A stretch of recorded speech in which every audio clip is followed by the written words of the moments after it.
want to get online. I need BDA Boxing.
All right.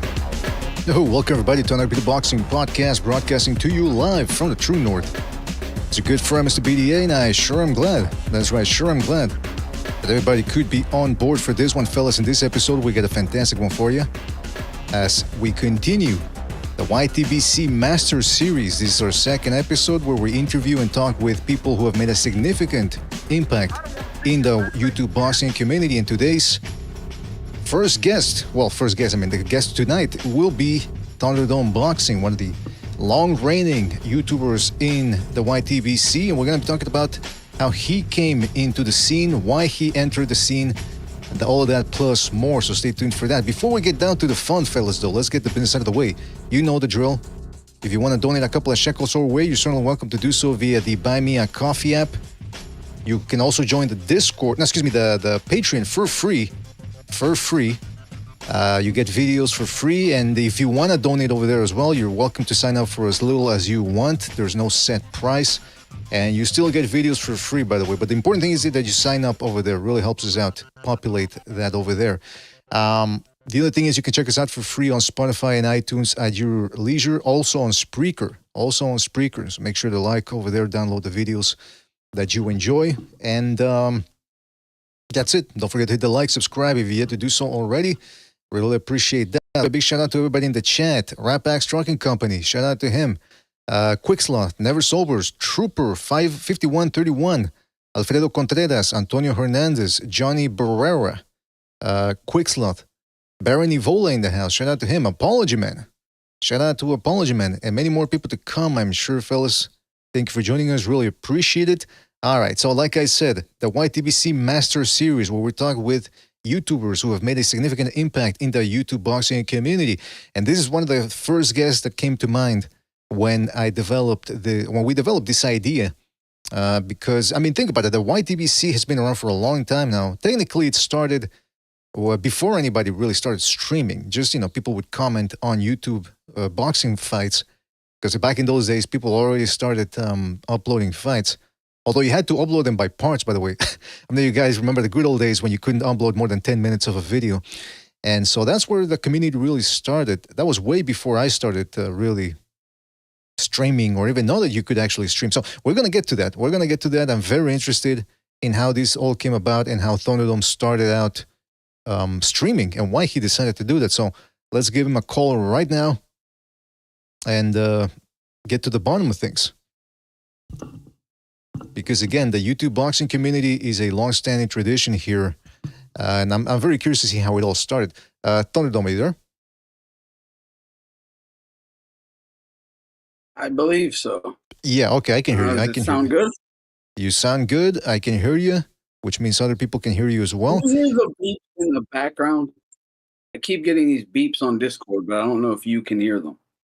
No, I can't. Usually you might hear some sort of like a distortion or something every once in a while, but that does means nobody else can hear it. All right, but you're not hearing those. Yeah, I'm not hearing a beep. Oh, okay. What, did you forget to change the battery of your smoke detector? Or? It sounds like that, but no. Well, I can't hear anything, so it should be good. Well, first of all, I want to thank you for being here because when we first thought about this idea, I said, okay, one of the first guys we have to have on is Thunderdome Boxing, because you've been here for a long time. And like I keep telling people, you were one of the first. Like we started this channel in 2017, but I only got on. Yeah. I only was BDA, I'm so sorry. Can anyone tell me how to mute these beeps on Oh, Discord? you're 'Cause it's talking. actually Yeah, you're talking about people. You keep getting like a notification beep or something, and it's disrupting me even being able to kind of hear you. Okay, if you go to the wheel, the settings wheel, which is at the bottom right-hand corner. I'm there already. Okay, there's something that there's something that says notifications. Under app settings, if it's about the third. That? Never. I'll put it on never for Yeah, now. yeah, I got them. It's super annoying, man, because it updates you on everything. Somebody comments on a Discord, boom, it gives you a notification. Yeah, okay, we're good now. All right, thank you. I'm sorry. Fantastic. So, like I was saying, we started this channel in 2017, early 2017, but I only really started watching like late 2016, thereabouts. So I'm very interested in how this whole thing started and how it's changed 10 years, 16 years later. So I want to first of all start off with the fact that you know your boxing, you really enjoy talking about boxing. So it must have been easy for you to start a channel, but why did you start a channel? Oh man, I started. I started the channel just off. Well, I mean, keep it honest. I had just gotten out of prison. I needed to stay home, stay out of trouble. I was kind of just looking for something to do, stay out of the way. It seemed something there was a community there. I figured I could interject myself into it, just have a little fun. I never intended an actual channel or anything. It was just to talk to the community, keep myself kind of busy, and it just progressed, really. Okay, so it started out as a hobby, just something to keep your mind occupied. Did you ever think something on YouTube could be as successful as it turned out to be? Because I mean, my point of view was YouTube. I didn't even know that YouTube you could stream back in those days. I wasn't aware. I was still in message boards. Yeah, that's why I started the message boards. You couldn't stream. You could just upload like a 10 to 15-minute video at the time back then. There was no streaming. There was no after you uploaded enough 15-minute videos, they would then give you like 2 hours or whatever. But there was no streaming. There was no AdSense. It was just for fun. So there was never any like actual goals there other than to just talk boxing with boxing heads. That was just it. Because like you said, that's where we started from. We were already doing it on the boards. The next progression was YouTube, really. Do you recall which message boards you used to go in? I was on all of them, I guess, at some point in time. AOL had their own little boxing forum. If you remember AOL back then, I had AOL. They had their own little boxing thing. I was on there a lot. Obviously, at one point, I think Boxing 24/7 or whatever, or Boxing Talk and Max Boxing. I can't remember if they both had forums or one of them did. But that whole group of websites, Boxing Talk, Max Boxing, the AOL chat forums. I'm talking year 2000, 2001, 2002, 2003. Yeah, those years. Yeah, there was one. There's an old one. You can still see some of the archives. I think it was called Alt Boxing, which was really rudimentary. It was just, white background, black letters, that's it. Then Fight Hype used to have a message board, but then the people in the message board started realizing that it was that the owner was really licking Mayweather's nutbag, and they started calling him out in the message board, and he decided to clean house, and he banned like 50% of it. Mr. BDA included, by the way, but you won't know who I was back then. But yeah, that's there used to be things got progressively more biased across certain platforms. But before so you started your channel in 2014, right? Yep, 2014, September of 2014, because it was like the day after my Donna Mayweather 2. Uh-huh. So, yep. Well, that's interesting. Yeah. Before that, though, how did you get into boxing?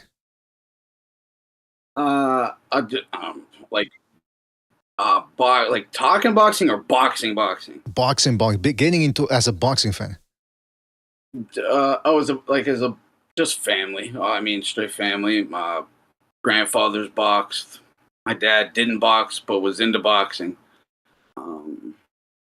Yeah, just family boxing, that thing. But what I don't know necessarily what made me personally gravitate towards it. Just because your elders might like something doesn't mean you will. So what made me personally gravitate towards it? I don't know. I guess just thinking back as a little kid, as I've talked about before, looking up to like the Hulk Hogans and the Ultimate Warriors and Rambos and Commandos and Mike Tyson's, all these. You're always like, man, those are the guys. That's what I'd like to be when I grow up. I want to power slam someone on WWF or whatever, Bruce Lee. And, as a little boy, and that's about, the boxers or fighters. They're the real thing. They're not in the movies. They might be in a movie as a character, but the movies are the movies. These guys are, besides the war fighters, this is the closest thing we can get to actual, like, action entertainment that's real. But, yeah. I think that's probably what it was. Just a true little boy. But when did you realize you got bitten by the boxing bug? Okay, I'm all the way into this sport now.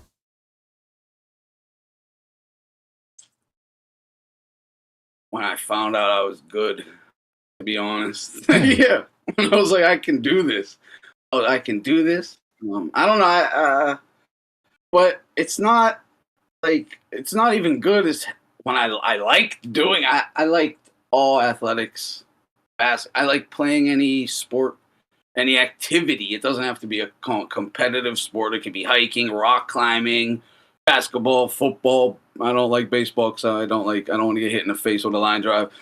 But basically anything else, I just like sports. I like competition.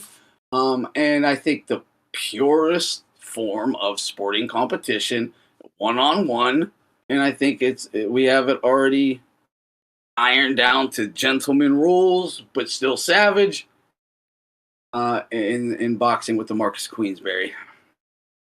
Yeah, man, because boxing, I've said it before, there's something about it. The way people always say nitro and glycerin, great combination. Peanut butter and jelly, great combination. Something about the way boxing came together under the Marquis of Queensberry rules just makes it an aesthetically pleasing sport. And fans are never dry up. The next generation there's always going to be some young guy getting into boxing. And, I do believe that channels like yours help doing that. Yeah. But yeah, I try to encourage it as much as I can because I mean, this, as I'm thinking about it, this is probably what really bit me because I always was boxing. Like my family, we'd set up like little, just even like me and my sister, we'd put on gloves. She's 7 years older, so she'd get on her knees or whatever, but box and just have fun. I'd have to try so hard to try to win. She'd beat me all the time, but it kept giving me like determination to try to eventually win and somehow overcome it one time. So on and on. But when you get into this stuff, it starts to build confidence in yourself. You start to learn self-defense, discipline, confidence, self-esteem. It just helps for young men across the board. And that's what I really encourage, honor, integrity. It does, whether it's the whole martial arts thing, boxing, it's all the same, Absolutely. No, it is, man. It is. It's like you said, it occupies the mind, and you're too tired by the end of a boxing workout to really be angry or worried about anything. It's just like, you left it all in the gym, and now you feel good. You feel relaxed, or at least that's the way I see it. So you started your channel in 2014. I was actually doing a little viewing before this episode, and I said, okay, let me just remember the atmosphere back in 2014. Because, think about it, 2014, just to give people context of how things have changed. Vladimir Klitschko was still the heavyweight champion of the world. Mayweather and Pacquiao hadn't fought yet. Golovkin was just starting on the come up of his middleweight tear. Canelo was seen as a rebuilding fighter after the Mayweather fight. Broner was another guy that was still rebuilding after the Maidana loss. There was still a hope that he was going to be the next Mayweather. I mean, think about it. Broner was still active as a top fighter. Just things were so different. But Lomachenko hadn't even turned, well, maybe he just turned pro by the time you started your channel that year. Things have really changed. And, you know, like I interviewed Black and Brown Boxing before, you know, he was the first guy I've interviewed for this series. He started in 2020. So it's not that long ago, 5 years.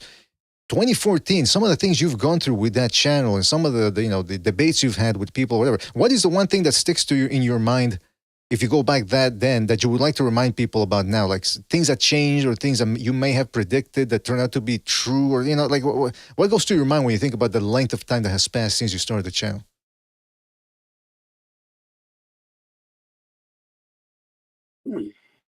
I don't know. I guess the confirmation I wasn't crazy. But no, on some real shit. You know, I was thinking about this earlier in terms of when I got on here talking about, you know, I caught a lot of flack just for because I come from the, you know, the 90s, early 2000s, where boxing was fantastic, best versus the best, great fights all the time. The commentary was great, the fighters were great. It was just great time for boxing. And then it entered like the 2010s. I was witnessing the clear decline and the people championing the decline of, like, making excuses for the best not fighting the best. And then if you told them, well, that's wrong, blah, blah, blah, they would hate on you, call you, you know, you're a hater or whatever. And I told them what was coming, and it took, about 10 years, but I am now happy, Turkey, Don Turkey, who, whatever the reason is, the pendulum is swinging back. And I'm seeing the commenters, the culture itself swing back towards, no, like even to the point where guys are now saying the belts don't matter. We just want to see the fights, the best versus the best. I don't even care if you have a belt. Like, you know, yeah, because it's bad. Because it's interesting. I keep saying this when I talk about the YTBC, which is that by the time I started watching it, there were only that the LDBC was in full control of some of these algorithms, and you know, it's a big part of this story because, like I said, when I got here, there was so much talk about, you know, the Charlo brothers, Wilder, Earl Spence, Tank Davis to a certain degree, Mayweather. There weren't that many people fighting back against some of the narratives that were coming from the LDBC. I mean, I think it was you, it was Precise, and maybe some of the people that would comment on your channels. But other than that, there weren't that many voices challenging the insanity that was coming their way. What were some of the things that were being said back then that you were against? Do you remember? Yeah, for sure. I guess back then it was that me and Precise were definitely blood boxing. I gotta give him his credit. He battled a lot of the so-called quote-unquote Flomos, or those types, the big Floyd fans back then. You know, he just tried to keep it a buck about Floyd. So he was out there as well. But yeah, generally not much. But some of the main issues I had were, man, you know, I call it a soft fix now, but it's back then it'd be called, you know, cherry picking, looking for the ripe opponent, a bunch of soft fixes. Their setups, rock, like just, and then everyone would just make it could be like Robert Guerrero. Well, he just beat so-and-so. He won a title. It's like, but look at the other 5 guys out here. So like it was the whole Floyd myth of that he was completely unbeatable, and had just beaten nothing but the best for 20 years or whatever. That was the big one. You know, obviously the way the reffing was being enacted, you know, allowing certain fighters to literally cheat, the corruption, or incompetence or corruption of the officials. Don't care how you slice it. No one was calling that out. In fact, they would defend it if it favored their guy, and it always favored their guy because that's why I call it corruption, because it never split 50-50 or even 70-30. It went 100-0. It always went to the one guy. Mm-hmm. So, that's whatever you want to call that. And they would defend it every time and then shame the other fighter that got robbed or whatever for complaining. And then they would kind of besmirch the guy's reputation. Like there would be an actual campaign in the media to besmirch these guys' reputations, while there would be a counter campaign telling you how amazing the other guy was. And that still happens today. Example, Devin Haney, Ryan Garcia. And Ryan's not an angel. He's not the greatest example, but it still stands. Yeah, absolutely. And one of the other big, because I mean, you got people, again, they got to understand the context of what was going on when you started your channel. They had the Charlo brothers on the come up, Wilder, Errol Spence, Gervonta Tank Davis came about in 2016. There were all these undefeated. Jr. Yeah. They had Nicholas Walters and Rigondeaux. I'm just talking about their guys, the guys Right. that they told me. And I wouldn't even tell them the good things they did about them. Like, everyone called me a Rigo fanboy, but I told you Loma was going to destroy him. Like, come on. But, whatever. I was a hater for that. But, like, that kind of thing. Well, that's why I wanted to sort of get into specifics about that, because I was researching some of your older videos, and there was a guy by the name of Tito Garcia, and this was before my time. He made about 12 videos about you, and I didn't understand what the hell you guys were debating. That he was accusing you of not keeping it real by Guillermo Rigondeaux, but then he would play videos of you giving Rigondeaux props. What was going on back then? Yeah, well, I don't really want to talk about him. He had some stuff going on upstairs. He had passed away. I used to talk to him on the phone. I mean, he was generally like, okay, this is all it was. I don't know what his issue was, but I'd talk to him. He would call me, and he'd be friendly, and he'd apologize and be like, I was in a zany blackout and I made that video. Okay. This is why I'd be like, all right, whatever. And so I'd like to, R.I.P. too. Yeah, but that's what I wanted to get into then, because what were your again back then? The narrative was Santa Cruz didn't want to fight Rigondeaux, which I think did end up being true. But then the LDBC, which plays a big part in the creation of your channel, because like I said, you were one of the only few guys who was actually battling back against their narratives. They jumped on the Rigondeaux bandwagon. What were they saying back then about Rigondeaux? What were some of the things you agreed with, and what were some of the things you disagreed with? Well, I mean, I wish I could demonstrate it, but I found just Rigo is very precise in what he did. He was, he would paw with the lead hand, maybe stick you with the jab occasionally to draw out an attack from you. And he would basically pull like a Tank did to Ryan. He would pull counter, either left or right, uppercut, overhand, straight, whatever. He had left and right power in both, and could throw any punch with either. And he would, if you throw the left, he's going to the right and coming back with all of his might. And that's why he was punishing guys, and that's why his fights were also boring, because guys didn't want to open up, and he wasn't an aggressive guy because his game plan was he was a pure counterpuncher, but a knockout artist counterpuncher. So you did have to match him right to get exciting fights. Top Rank did a horrible job on that. But what he did so good, and he would have been an absolute nightmare for any type of guy that was going to bring activity, for sure. But Loma, specifically, has such a tight defense, body and head, even while punching that. And he's just, kind of got Rigo's number, taller, longer, and he is naturally bigger. Loma's going to dog walk anyone his own size, let alone Rigo. It's not a negative on Rigo, but I would tell them all the great things Rigo does. But then if I don't ride with him all the way and just Mm-hmm. basically lie about what I actually think is going to happen, then, you know, all hell breaks loose. Yeah, because I was watching a video that you did after the Amagasa fight, and you're giving Rigondeaux his props. You're saying, look, it was a more exciting fight than I expected. Rigondeaux can crack. I mean, he ended up busting up the guy's jaw. Remember that? He made him look like the Elephant Man. So you were giving Rigondeaux his props, but it just seemed like people wanted you to say that this dude was the best thing since sliced bread and that he was going to beat everybody. Yeah, exactly. Yeah. Yeah, But I don't get it.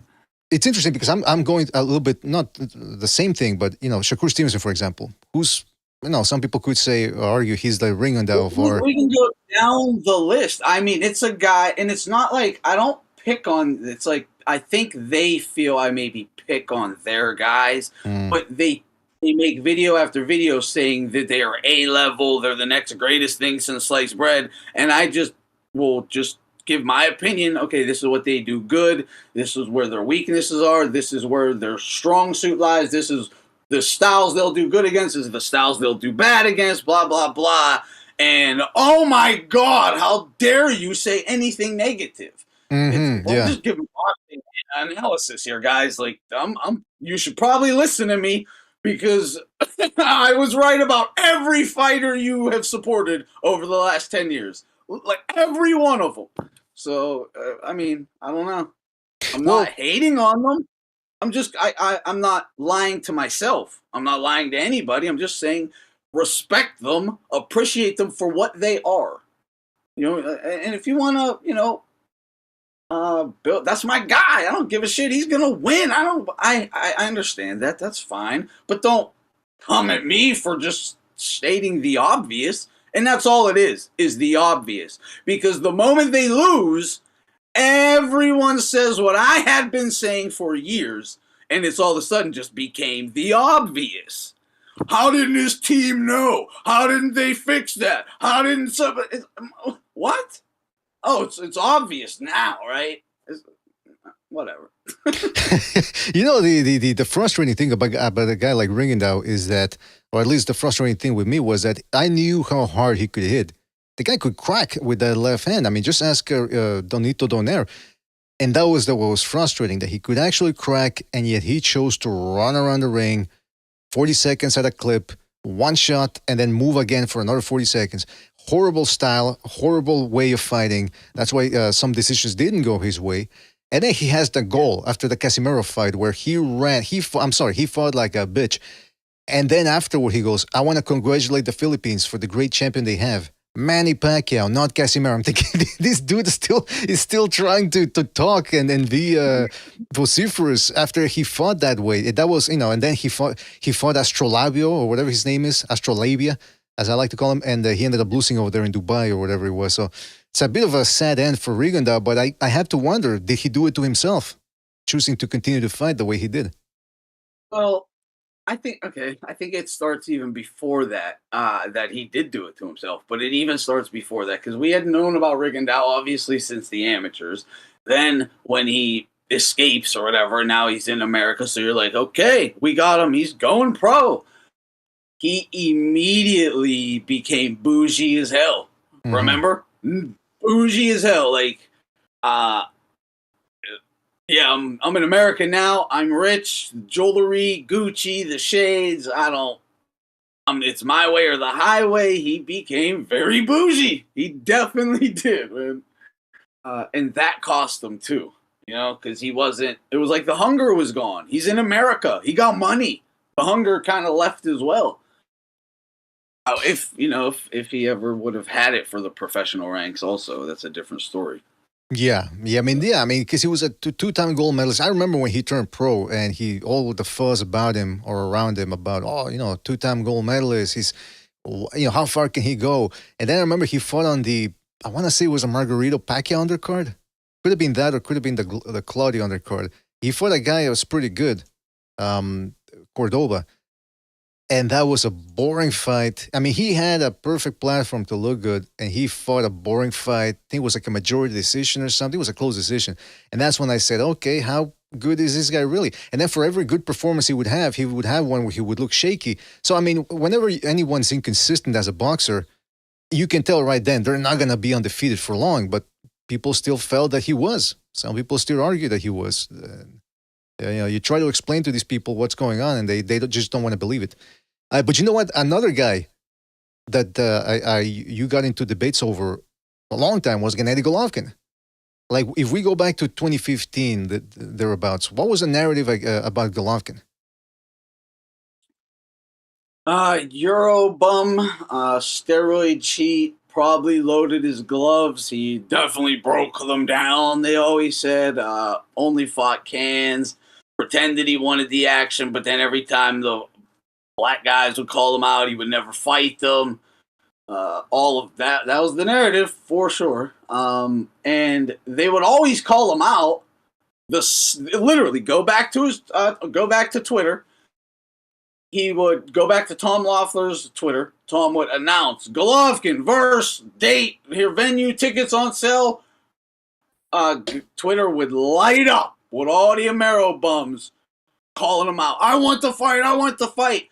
A week of the fight, they go radio silent for 3 weeks. Radio silent. It was all like, but so you guys were telling me they actually want the fight? And then I'm talking to Tom. He's like, I'm on the phone with Al every day. I'm on the phone with Bob every day. I'm on the phone with these guys every day, begging them. Who do you have? Who will fight him? Who will fight him? Can you get one of your guys to please step up? We have a date. Like, let's go. But then the LDBC's trying to tell me, oh, he's ducking everyone.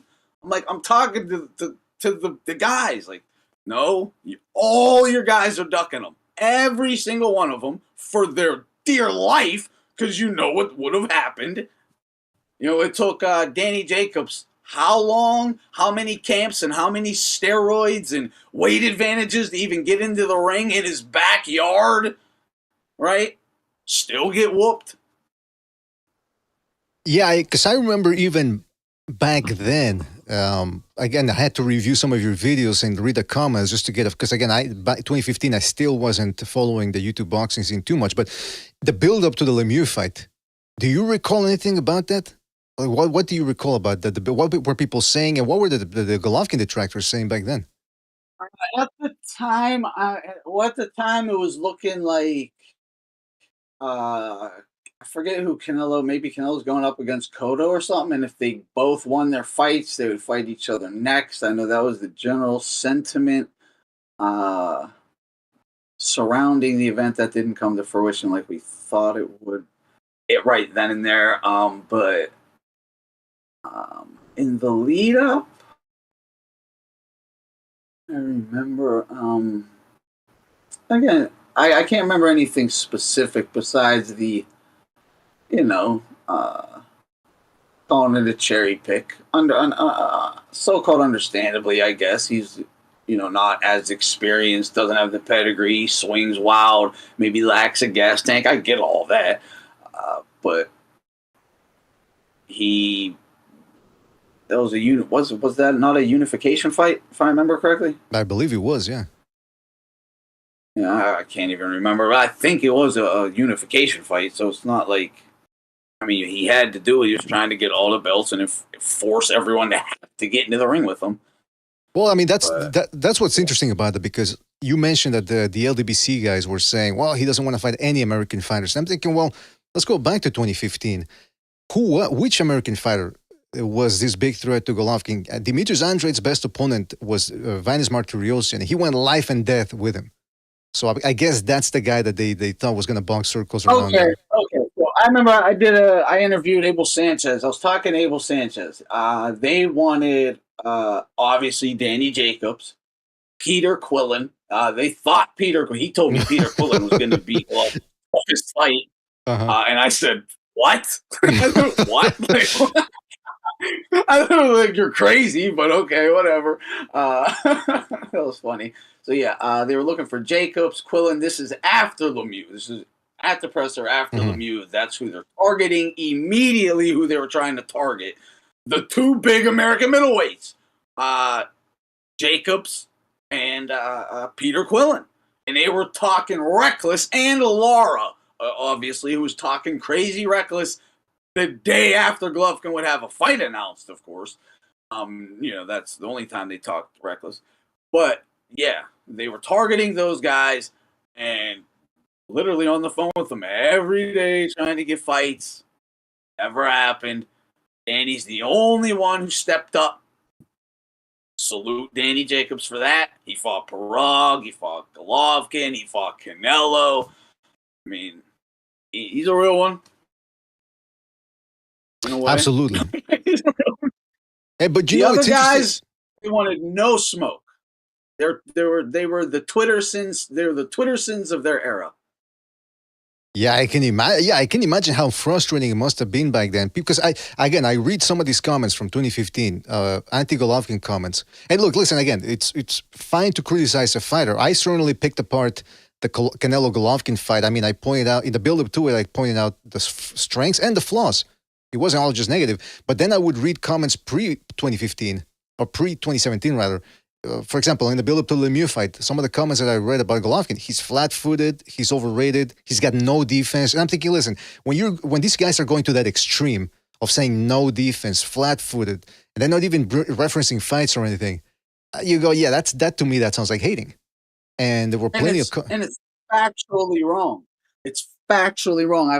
I remember all of that stuff. Yeah, the flat-footed, he is using geometry at its highest level in boxing and shrinking the ring on his opponent. Like, that is, you can call it flat-footed all you want. It's the best thing for him to do, is to corner you with geometry, dummies. But the no head movement, no defense, he had the best defense in the game. Statistically, he had the highest plus minus in the game. That's HBO statistics, CompuBox statistics, any statistic, plus minus.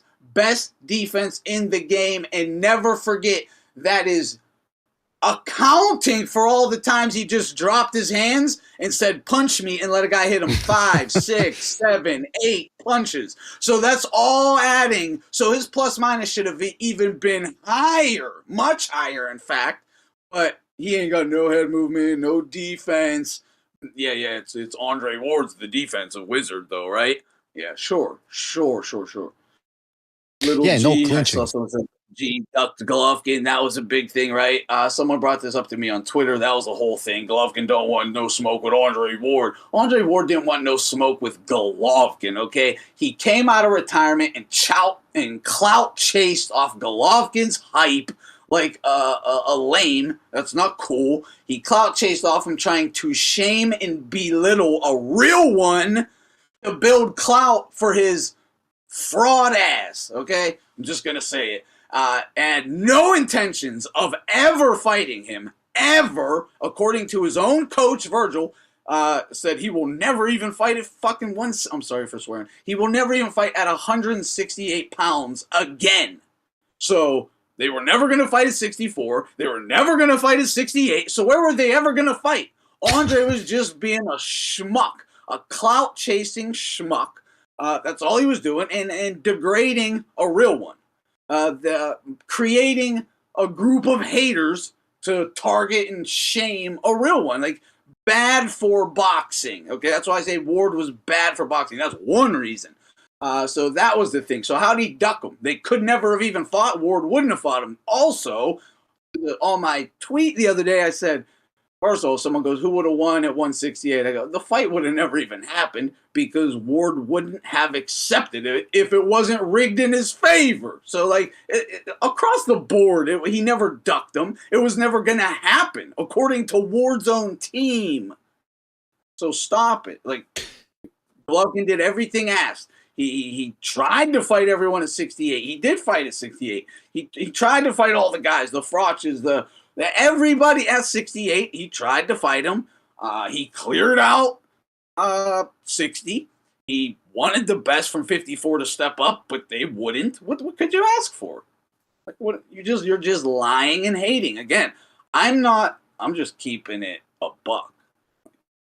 Well, and not for nothing, but I mean, and by the way, yeah, all those breakdowns are on Thunderdome's archive, so you can still catch that as it was going on at the time when people kept saying, well, and to this day, people still say that Golovkin avoided Andre Ward. He never wanted to move up. And by the way, why did he need to move up at all? When he wanted that Canelo fight. That was the fight he had his eyes set on. So there was no obligation to go up in weight. And even then, Ward didn't want it. So I don't understand why people keep repeating that type of stuff. The other thing is this. When Golovkin, people say... Ward got the most attention Ward got on his whole comeback was when he talked about Golovkin. Right. That's the only reason he talked about him. That's what got him attention. By the way, we were talking about that on your channel the other day, where we were just verified because we'd forgotten the age. Ward retired at the age of 33. 33. So, I mean, yeah. And now he's talking about maybe comebacking to fight Canelo if the Sheik puts up the money. So, I mean, come on. It's too late, Andrew Ward. You had your chance to fight all these top light heavyweights. You didn't want to. It is what it is. He's got you blocked on Twitter too, right? Yeah. I mean... Unfortunately, I would like someone to tag him and ask him to unblock me so I could actually get a professional interview. I just have a few. I'll even give them the questions in advance. They're going to be professional, proper questions, and it's just going to cut to the root of some things in a respectable manner. But it's going to be some tough questions. I just like to, if I'm so wrong, again, just tell me how. Tell me how. Well, why block me? Just tell me how I'm wrong. Yeah. Yeah, it's not that difficult. Going back to the Golovkin-Lemieux fight, because again, that people were saying, I remember people were saying, well, Golovkin's never fought a big puncher like Lemieux, even though he had fought, Curtis Stevens, who can crack with that left hook. But be it as it may, some people were saying, yeah, Lemieux is going to be too much for him. He's young. The first time he's fought a young puncher. And then there was one guy who, in your comment section, who was saying that he was sort of clowning you a little bit in the comment section. And then I clicked on his profile, said, who was this guy? I've never seen him ever since. He did a video claiming, explaining why Lemieux would beat Golovkin. And his explanation was, A, Golovkin's never beaten anybody like Hassan Endam, who was one of Lemieux's top wins. And then his second argument was, look at Golovkin. I'm not kidding. This was his actual argument. Look at Golovkin's face after the Rosado fight, how beat up he was. And then look at how clean Lemieux's face was when he fought Rosado. That was his argument. And he was talking a lot of, he was being very condescending with people. And then I checked his YouTube channel. After Golovkin beat the crap out of Lemieux, he stopped making videos. And he never replied to anybody afterwards. So, I mean, that's why I say you can pick whoever you want and break down the fight at least or whatever. But to be smug about it, that's one thing where I go, okay, well, what type of game are these people playing now? Yeah, I don't even know who you're referring to. That's interesting. But I know I remember what my prediction video said in it. I called it to a T, and I even said, you haven't seen the best Golovkin. I remember saying this over and over. You haven't seen the best Golovkin yet. This is a unification fight, the big stage. He's going to look the best you've ever seen him. He's going to elevate and pull it all out. And what happened? Best performance of his career, and I told you he was gonna have it that night. Like, how did I know? I don't know, right? But it's there, it's verified. You can go back and watch it. I said it over and over. I said, people have no idea. You think this is like gonna be a tough fight for him? He's gonna elevate and destroy this dude. Yeah, I still say to this day that was the sharpest Golovkin's ever looked. And some people could say, yeah, but look at the opponent. Okay, but people got to remember back then, you didn't know what was going to happen. I mean, you had your prediction, but anything could have happened. I mean, I was expecting Golovkin to win as well, but I didn't. Lemieux is a legitimate puncher where one shot and he can turn your lights off. So it was a very interesting fight going in there. Yeah, even Iron Chin Golovkin. Lemieux hits hard enough to put anybody out. By the way, I do think he hurt Golovkin slightly in there. But just Golovkin, I forget which round it was, but he hit him with I forget what punch it was, but Golovkin sort of stumbled a little bit, but he hit it very well. And I remember thinking, whoa, this dude took that shot and then, Lemieux couldn't even fucking see it coming. I mean, he didn't even notice it. The thing I disliked about Lemieux after that fight, though, is he would always make excuses afterwards.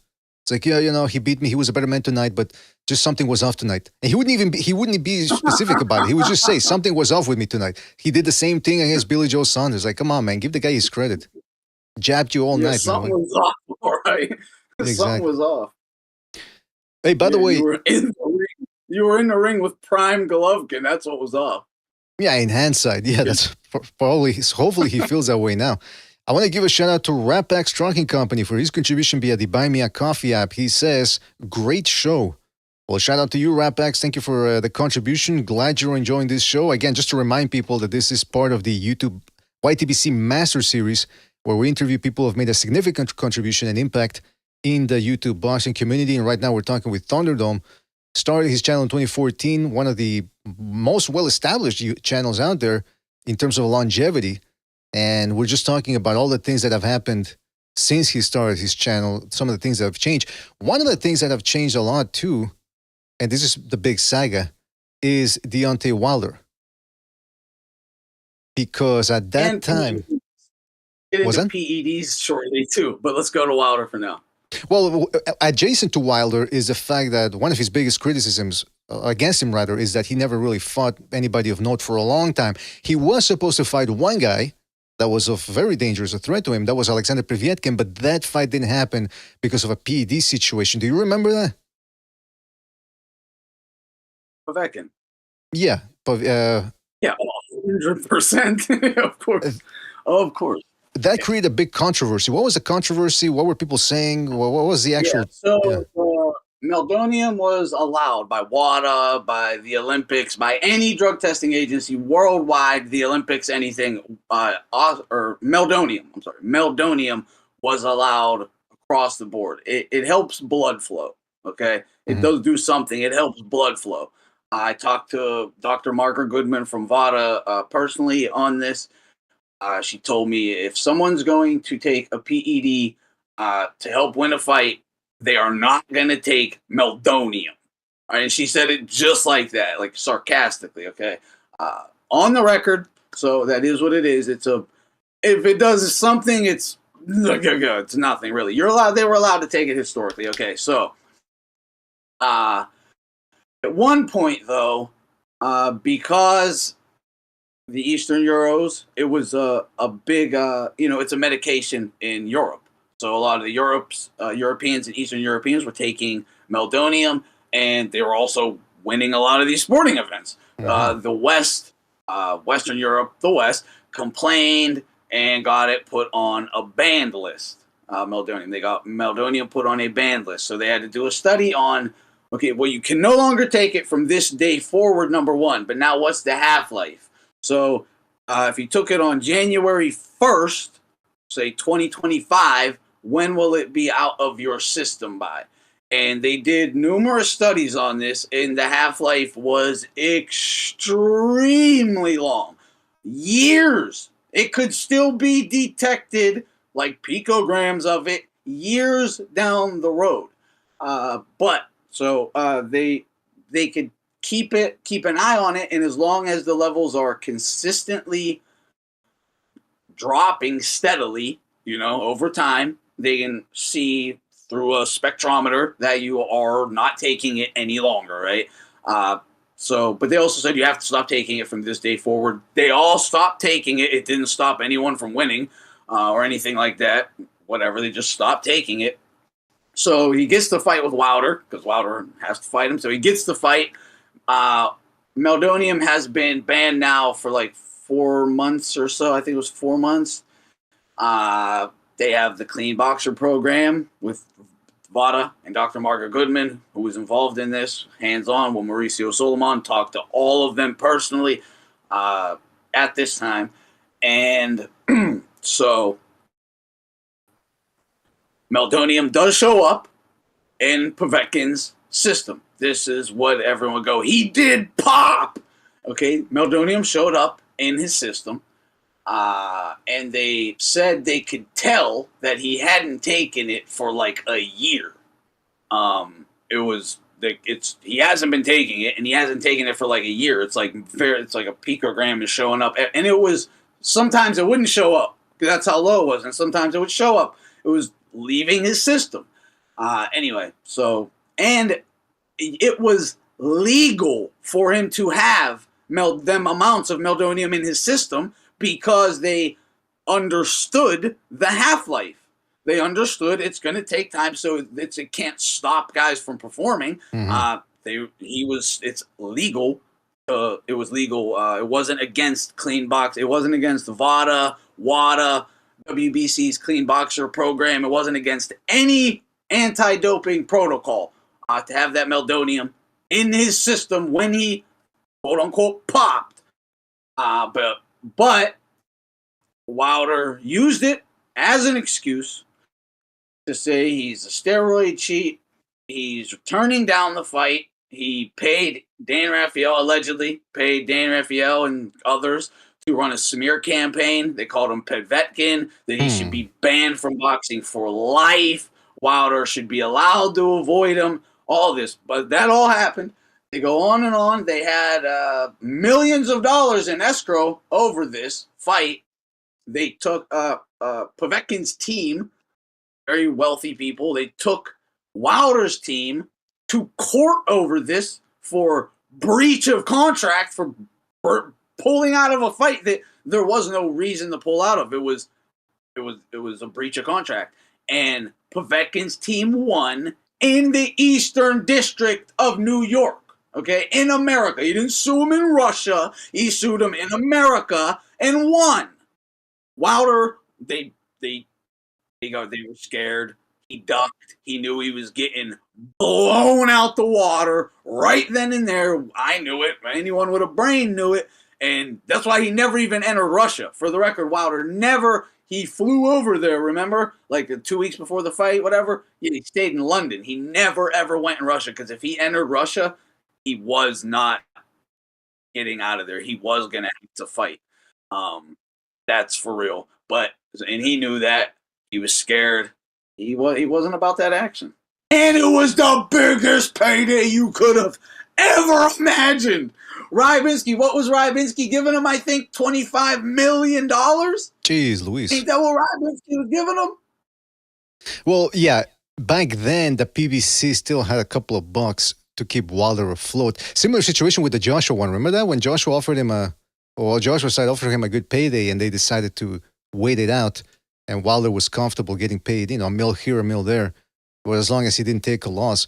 Because, you take a look at who Wilder fought instead of Povetkin around that time. Chris Arreola, Gerald Washington, Bermain Stiverne, the rematch, where Bermain Stiverne came in such horrendous condition, he looked like Barry White coming into that fight. And then finally in 2018, he fought Luis Ortiz, who was suffering from heart palpitations in the dressing room. I don't know if they had a defibrillator or something going on in the back, but yeah, man, this is why I'm talking to you here. I wanted to interview you about this, because Wilder is one of the biggest names that the LDBC pushed.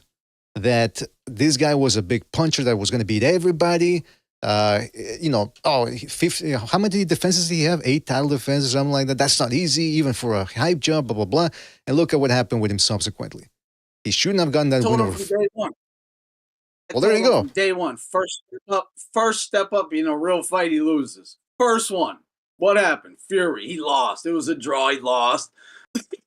He lost. Just like I said, first step up versus a real one, he loses. That's an off-the-couch Fury. And respect to him. I gained respect for him out of the wars he's had and all that. But keep it a buck. Like, he was deficient at everything. And his power wasn't anything they told us it was. Oh, he knocked out a bunch of cans. Wow. Does that power does that power carry up to the next level? I don't know. I don't know. I'm not going to rely on it when everything else he's extremely deficient at. So, Yeah, that power didn't carry up against Tuhapas. Because even today, I don't know if you saw that interview a couple of weeks ago where Tim Bradley was telling Steve Kim and Mario Lopez that he still thinks Wilder would have beaten Usyk. Which, by the way, that fight never could have happened because they were both on different sides of the spectrum.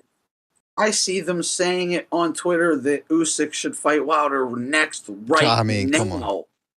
Because Wilder will win and become the king that he was always destined to be. I swear to God. I'm seeing this all over Twitter. That's insane. I can't process that. Listen, there's always a chance he might land that right hand. But then It's the same thing they're saying about Canelo-Crawford. You know, that they believe that Canelo is like Wilder, that his only chance is a big left hook or a big shot, rather. And they're saying, well, if he can't land it, that's it. It's over for him. Well, isn't it the same thing for Wilder against Usyk? I mean, what's Wilder going to do? He was never a 12-round guy. He never knew how to outbox people, take the fight to them, go to the body. He was always bailing himself out with his power against guys like Duhaupas, against guys like Gerald Washington, against Ortiz.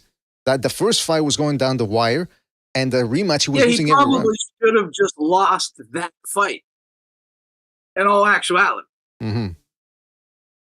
you know, if he didn't get help, because he definitely got help. So yeah, but whatever. Let him have the help. They all got it. He still lost his actual first step up, no matter how you cut it. Just like I said.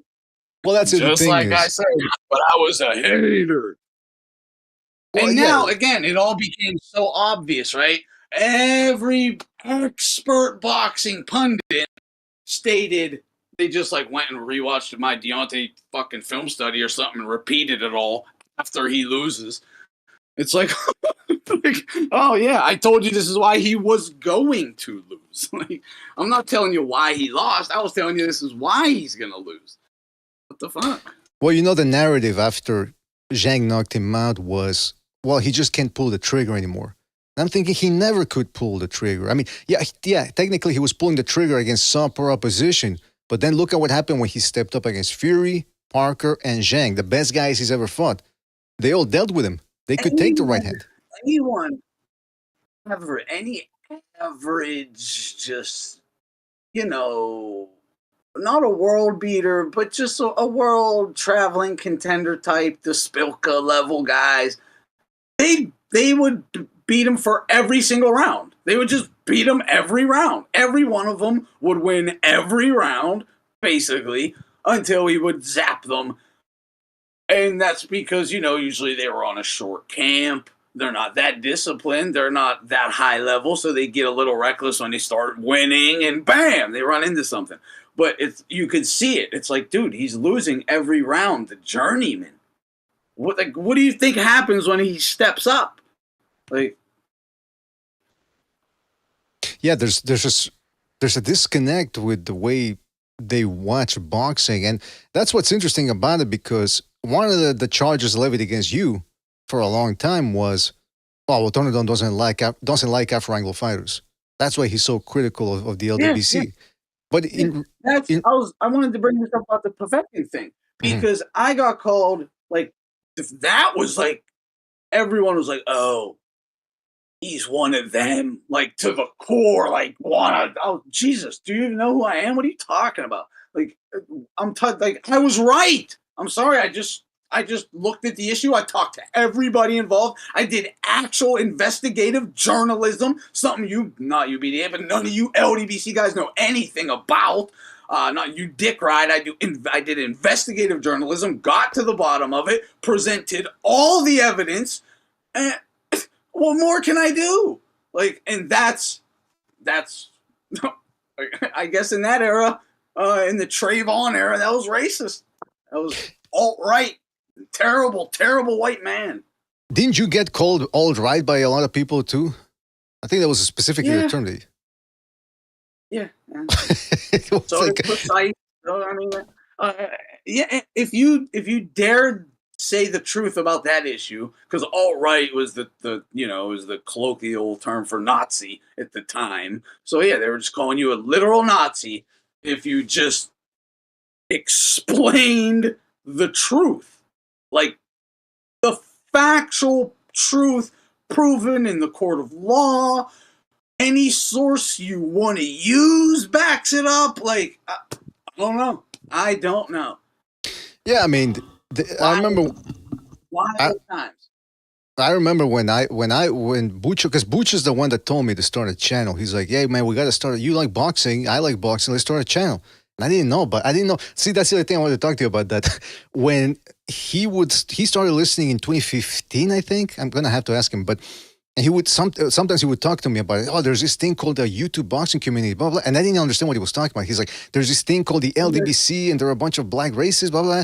And then they call him the LGBT. I was like, what are you talking about? What? I didn't get it. So finally, when I started watching in 2016, I started seeing the insanity because, again, like you, I started talking boxing on the message boards. There weren't that many people here. I forgot we used to call them the LGBT. Yeah. I totally forgot about that. That's funny. That's funny. But so I started checking it out. And listen, I used to go to the message boards. Rarely did we encounter a guy who was either trolling or being actually racist. It was rare to find it. I come to the YouTube boxing community. That's all pretty much it was on the surface level. You had to actually dig deep and actually start knowing people to see, okay, this guy really knows boxing, this guy doesn't. And it was insane. I'd never seen anything like it. People keep saying, well, boxing is they say boxing is tribal, blah, blah, blah. I'd never encountered that. I understand that Mexicans will root for Mexicans, blah, blah, blah.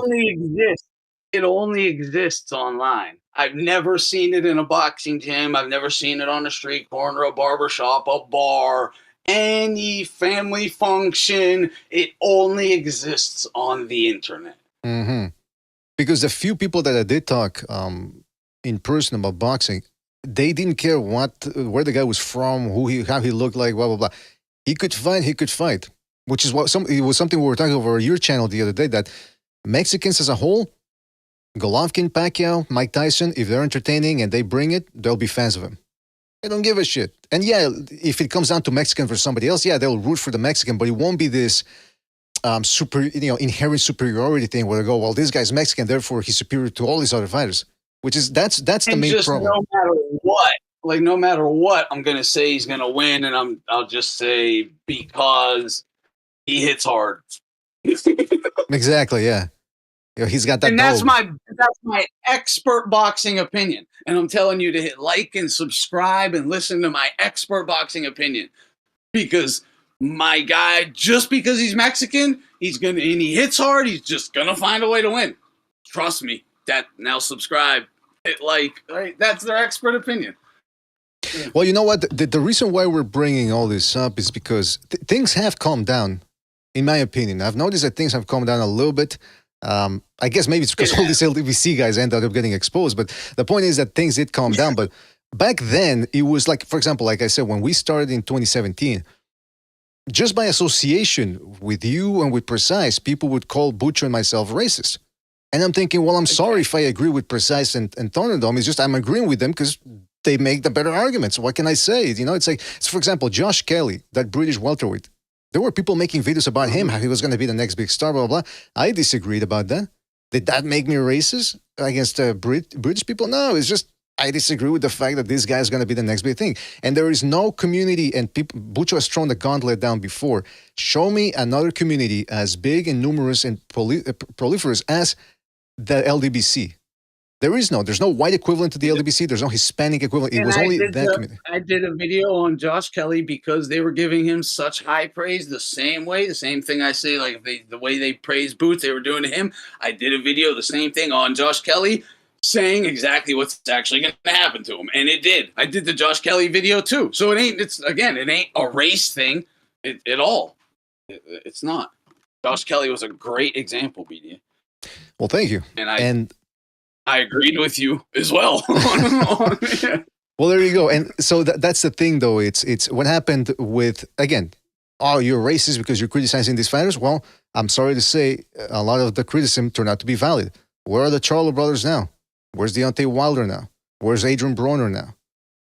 Where Errol Spence? Where's he at now? See, all these guys who they told us were the most skilled, the toughest, they were going to beat everybody. Spence was going to beat Canelo. Yeah. So, I mean, I'm sorry. This is what it is. And all the guys that they said suck, and I was saying, or we were saying are good, did everything. Just, but again, there will still be people who will say I'm a racist because of my boxing opinions. Yeah, and that's always a decade. I have a documented literal decade of like evidence you can like look just upon, but they don't care. Now, did you used to have debates live on the air with people? Like I'm talking, you know, because didn't you have one? Now this was before my time, but I've continuously heard this story. I've continuously heard this. This was before my time, but I've heard the story that you debated a guy by the name of not John Gotti, something Gotti, Cash Gotti or something. Travis Gotti. Travis. What happened there? What was that story? I don't even remember. I honestly can't remember. He was just a wild guy. He comes around occasionally. He's still around. He stopped in on one of my streams a bit back. I honestly don't even remember the story, dude. Well, it's interesting because, like we said, a lot of these names. You could remind me if you know any of it. Well, I heard the story apparently, and I've heard it from a couple of people that this dude was pretty big at the time with YouTube, and then that I don't know what you guys. Again, I only know the bare details that you guys were disagreeing about something, so you guys got together for a debate, and apparently he didn't know a lot about boxing. Like you were asking him questions, he couldn't answer them, and he's like, "Oh boy." From what I understand, it didn't end well for him. But from what I understand, is you kept it respectful. That's what I heard. That you kept it respectful. I remember that. Yeah, I remember this now. Yeah, that happened. Okay, I just asked him like it was fun. I just asked him like, are you smarter than a fifth grader in boxing? That's all I did, because we started going back and forth, and it was making like no sense. So I definitely kept it respectful. I still keep it respectful with him. He's a good dude. He's not a bad guy. He's a good dude. So it is what it is. But yeah, just like some basic questions. Yeah, it was funny. That happened. I'm looking at my notes here. Didn't you also have a debate with a guy? Something as simple as like, who was the youngest heavyweight champion ever? Like that easy, something like that. And you're the guy, because he's telling me I don't know crap about boxing. He's the expert, all this stuff, whatever. And I'm like, dude, I don't want to do this with you, but whatever. Yeah, if you're having a debate about, let's say Crawford-Canelo, I don't care if the person knows who the youngest heavyweight champion ever was, but if he accuses you of, hey, you don't know shit about boxing, okay, then show me what you got. Then it's germane to the situation. And you know, a lot of these guys don't know the history of boxing, and it is important to know it because it sets precedents, and you know the context of why things took place and why they might not apply to the example that they're trying to apply to. I'm looking at my notes. It shows like, have you ever even like watched any boxing documentary or any fight or read any ring magazine? Like the most basic trivia, you're clueless to it. Then you're not a boxing fan. You're just not. So that's all. You know? Yeah, they show no interest in it at all. I'm thinking, well, what's the deal here? Now, as I'm looking at my notes here, you also had a debate with a guy by the name of John Boxing, who's a hardcore LDBC guy. Apparently, all he does is make race videos. I think, didn't you have a debate with that guy, and he had an interesting way of getting out of it mid debate? Oh, yeah. I think John Boxing is actually still around. I think Sean Newton still goes back and forth with this guy, if I'm not mistaken. Shout out to Sean Newton, yeah. But what happened? So he was a big PBC guy. He was like one of 78's top goons, top minions. He would always just harass me and Sean Newton at Precise for sure. Just video after the guy made so many videos. But yeah, he was again do a debate, right? So set up a debate over the phone with them, and it's going like, and I forget what the debate was. Mayweather something, I don't know, something about Mayweather, obviously. And he so it goes down where he's I'm just teaching him boxing and he's being respectful, but it's going bad. Like, because I'm not recording it to like post it or anything, but I think he was, or thought maybe I was just talking to him, like debating him over the phone. But I again, it's so long ago, I can't remember what he did, but I think he said he faked like his wife was having a heart attack. I think that's what he did. I think he faked his wife started having a heart attack to get out. Can someone remind me what he did? Can someone remind me? I think he faked that his wife was having a heart attack. What the fuck? She was giving birth. Well, my wife's giving birth right this moment. What a coincidence! And then I gotta go. I'm gonna use that one, man. That's one of the next ones on my docket. But yeah, so you've had some interesting interactions there with people on the internet. The other one was, and I guess this it goes back a long way too. But Lomachenko versus Rigondeaux. What was your prediction for that one?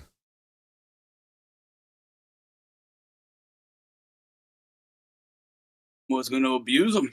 To do whatever he wanted to go. Like, my prediction video is there. It's like the day before. I'm like, this is what's happening. I like Rigo, but it's about to be all bad. And I went a little hard at the LDBC guys because they were, again, saying the complete opposite, which was clearly wrong, and I knew it was going to be wrong. So I'm going to make it very clear how dumb they are. So I made a little extra fun of them. And how wrong their prediction is gonna be, and make sure they come back and watch, all that. So I did go into that, but I told him exactly what was gonna happen. Loma's gonna fucking style all over him, and I didn't think he would. I don't know if I said he would make him quit, but yeah, I said he was gonna abuse him. Like, yeah, the Rigo had no shot in hell.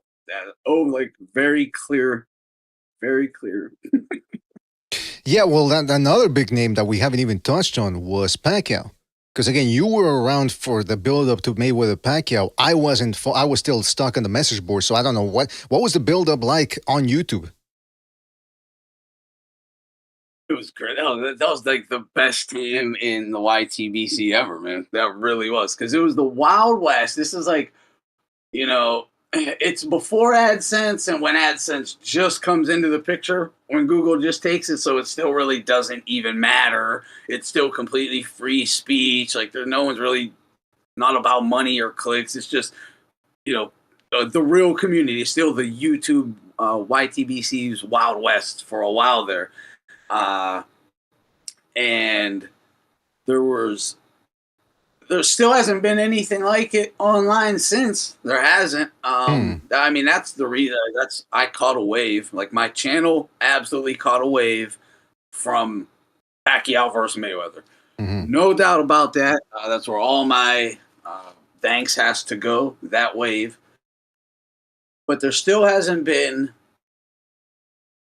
like two groups, two such like diametrically opposed, but galvanized in their beliefs, and big populations that were talking boxing all the time. I'm talking boxing groups on Facebook, like regional areas that have 1 million members, like Jeez Louise. 500,000 members, and this is like all over the country. I'm like, whoa.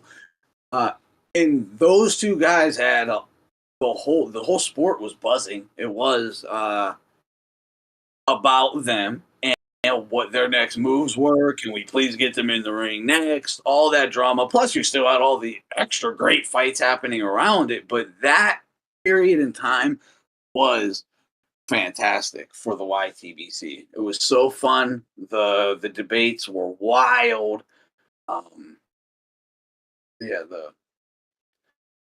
The narratives being spun, the narratives being challenged. I can only imagine. Because some of the big fights that come to mind in my time in the YouTube boxing community were maybe Fury Wilder 2. That was still insane. I came in on the beginning of 2017, so it was like Canelo Golovkin, but I didn't get because again, it's two sides and don't really speak English. So in the English side of YouTube, I didn't really get that. Spence versus Crawford, both, there was a lot going on for that fight, but they weren't mainstream guys. Like when you mentioned Pacquiao Mayweather, you're talking about two guys that transcend boxing. Yeah. That brings. Yeah, and again, the avoidance of the fight for 5 years, it it made the hype even that much bigger, you know, because it's so mainstream at that point. It was huge. I don't know if the YTBC, sadly, I don't know if it'll ever see that again. I hope so, because it was great. I mean, salute to Floyd and salute to Manny for that. Maybe Canelo-Crawford's going to come close a little bit, because now we've got one of the... Yeah, I mean, you can get a taste of it, right, for like 2 months, 3 months maybe. That's what we get now. You get like a taste of it, like AJ Usyk, you know, AJ Fury maybe or something. Not so much, but, you know, you might get a taste of it, Canelo-Crawford, etc. But to have this 2 giant guys for 5 years was crazy. Yeah, and you know what's it? That's interesting. That's not 5 years on YouTube, obviously, right? But you know, you get the picture. The whole build-up. By the time, you know, build-up would have been like a year and a half or so, a year even on YouTube. But the hype for that year was crazy. Plus, you know, the forums, etc. Yeah, that's the thing, that it's gonna take time for a fight like that to ever materialize, because it's a generation. It takes a generation to build it up.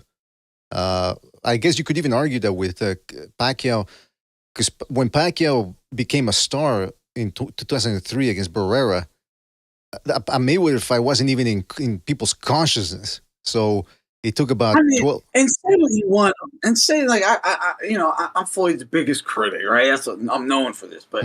Say what you want. I mean, Floyd was special. Like he captured imaginations. He put on spectacular performances. Like had beautiful quote unquote pull counters. It was eye catchy. All the stuff they say was true, and that captured. He had the attitude, the money. Then you had Pacquiao. This just, you know, comes from the slums, 1,000 punching destroyer. It's like 2 diametrically opposed. I mean, that shit was beautiful. I mean, it was.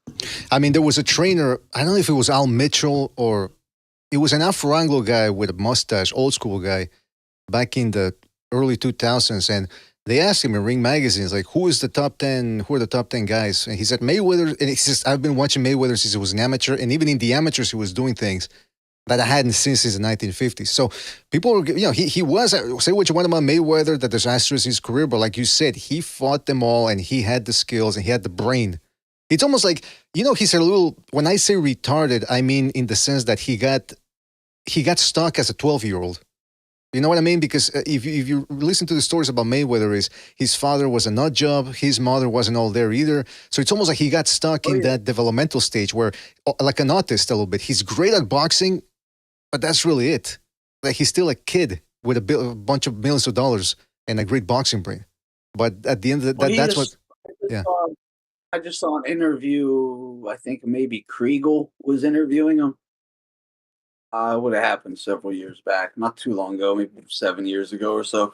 But he was talking about, Kriegel was asking him about his childhood and like going to movies or watching movies with his dad or uncles going to a park, doing anything. He goes, I don't know, I don't think you understand. He goes, like, I woke up, it was boxing, nothing else. If I did anything but boxing, I got in trouble. We could only talk boxing.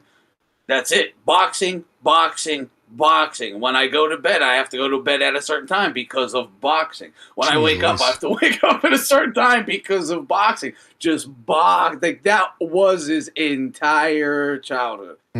Like, you know, so. And Floyd's like, I've never been to a movie with a family member. We've never went to movies. We never watched a movie as a family. He's like I was like, you know, I said in the comment, I said, this is a similar story. It's the same thing you hear with like Tiger Woods. You hear this with a lot of father, son, or, you know, whatever. Roy Jones. Coach, fighter, coach, athlete. Yeah, it happens. Yeah, Roy Jones was the same. I wanted Kriegel to say, was the sacrifice worth it, Floyd? I bet he said yes. I bet he would have said yes. Interesting. But I wonder. I mean, yeah. I mean, these guys, they lived abnormal childhoods. I mean, it's not like to become that great at boxing. You can't just, as a kid, you have to start as a kid, and you can't just take it as a hobby, like, hockey, like, oh, I'm going to go play hockey 3 times a week. These guys, like you said, they were living and breathing that boxing. They couldn't cheat their ways towards that level of boxing. Speaking of that, you mentioned Mayweather-Pacquiao. But it's almost like all he knows is boxing, right? Mm-hmm. That's why. That's all that's been downloaded in a map. But this is like the special thing about him. Look at the boxing brains downloading info into this young mind and drilling it at him, having him do it. Repetition, repetition, repetition. Like, that's how you get Floyd Mayweather, man. That's how you get it. But you know what, man? It's a literal science experiment. Not even joking. That's the frustrating thing about Mayweather, because you would imagine, okay, a guy that smart at boxing would, how good, let's say, a commentator would he be? But the problem with Mayweather is, it seems to me, I'm curious to hear what you think, he's too conceited. He's too egomaniacal. He can't talk about other boxers without bringing it back to him, which as a commentator, that doesn't work. You have to call it the action. You can't keep bringing it back to yourself. What do you think about that? Because when Mayweather talks, it seems like he always comes back to him. Yeah. I mean, it's okay. In my opinion, it stems from insecurity. All right, and that's not even.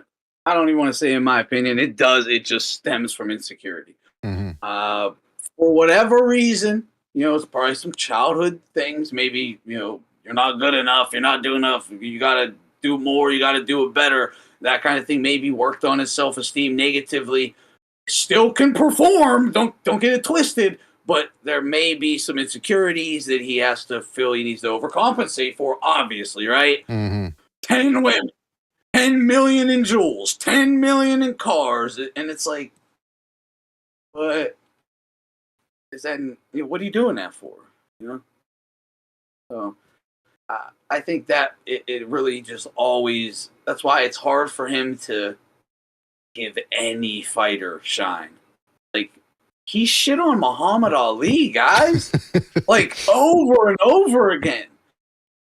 He shit on. I'm sorry to swear. He crapped on Sugar Ray Robinson over and over again.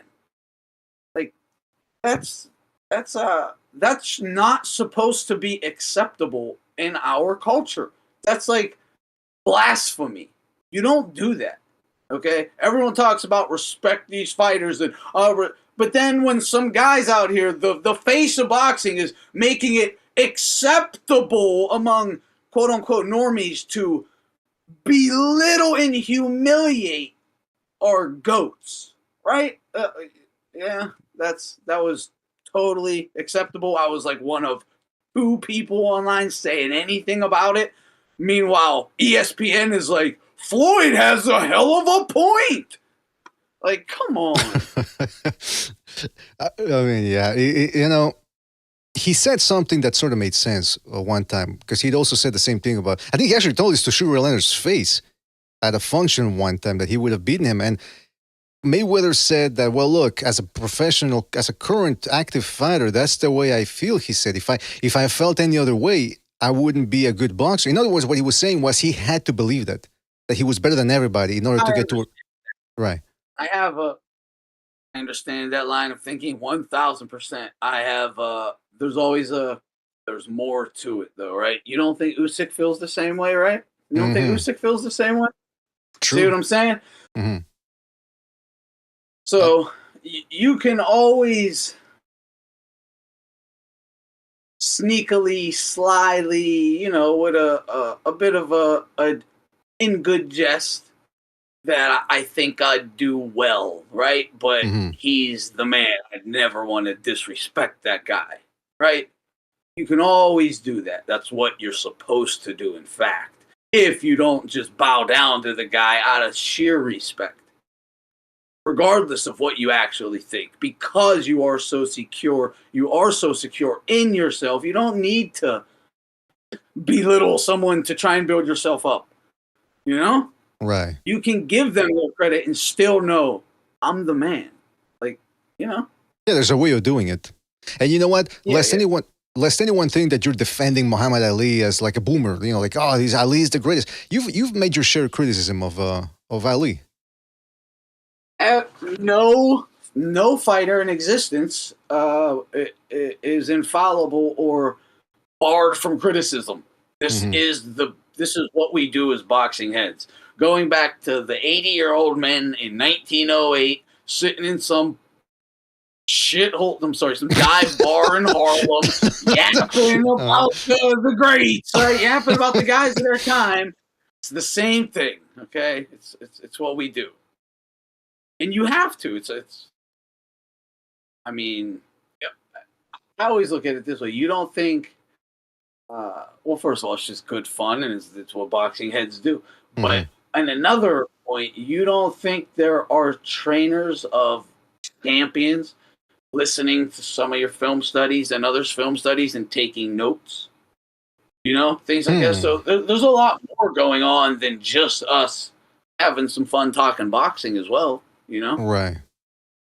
Well, you know, it's interesting because going back to the Mayweather thing, the reason why I think, it's frustrating for me watching this guy just keep making it about himself. Like, I don't know if you saw, he was during one of the Cornwell Morton press conferences, he took to the podium after the fight, and for a good 7 minutes, he turned it about him.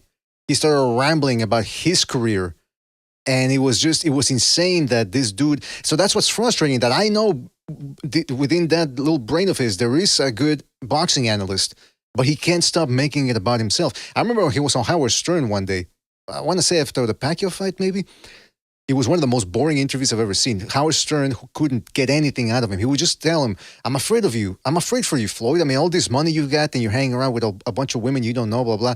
And Mayweather throughout the interview just had this smile on his face. Like, it's almost as if he didn't want to speak frankly because he was afraid that he was going to get criticized about something. Now, hey, maybe that's the fault of people like us or the media, whatever, that are always looking for him to say something stupid and make fun of him.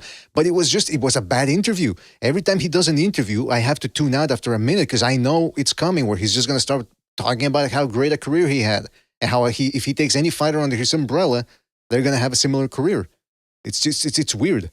He can't be a good. I guess it's like great fighters don't make for good trainers. Maybe it's the same thing about great fighters being unable to be good commentators, with the exception of Roy Jones. I've seen that Howard Stern interview as well. Very awkward. Very awkward.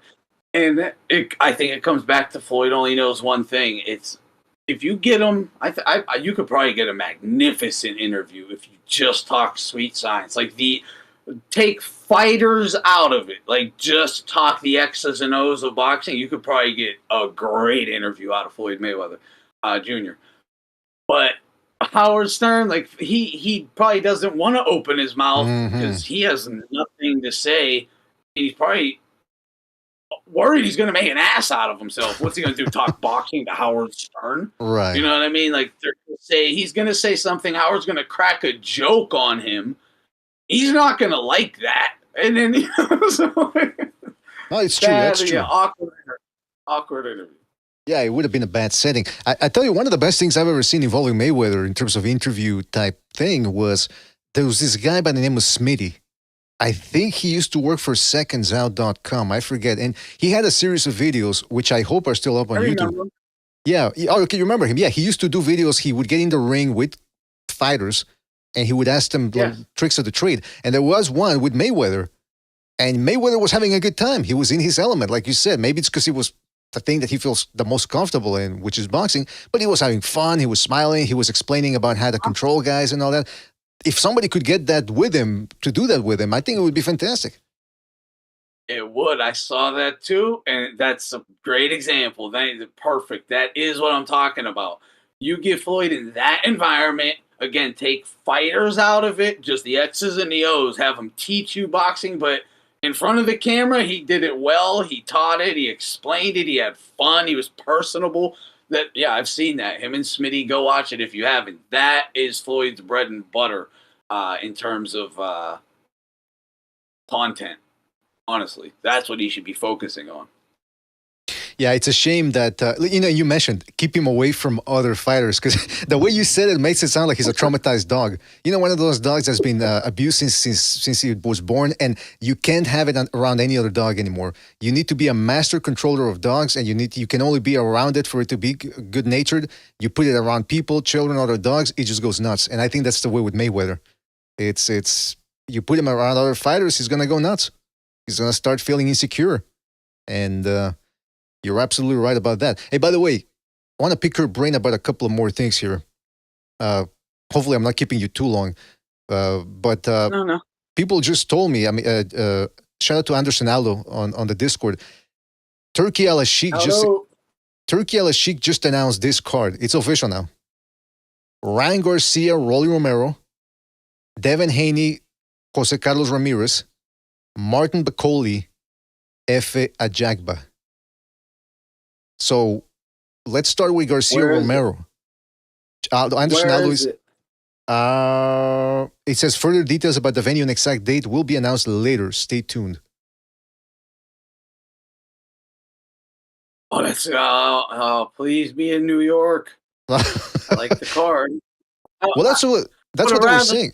I'll be honest. I would have rather seen the Pitbull Cruz fight myself. Honestly, Ryan and Pitbull is my personal opinion. But okay, Rolly will make it fun. Well, that's why I wanted to ask you. Rolly couldn't get out of the way of Isaac Cruz's left hook. Now, of course, different dimensions, right? One guy, Ryan Garcia, is way taller.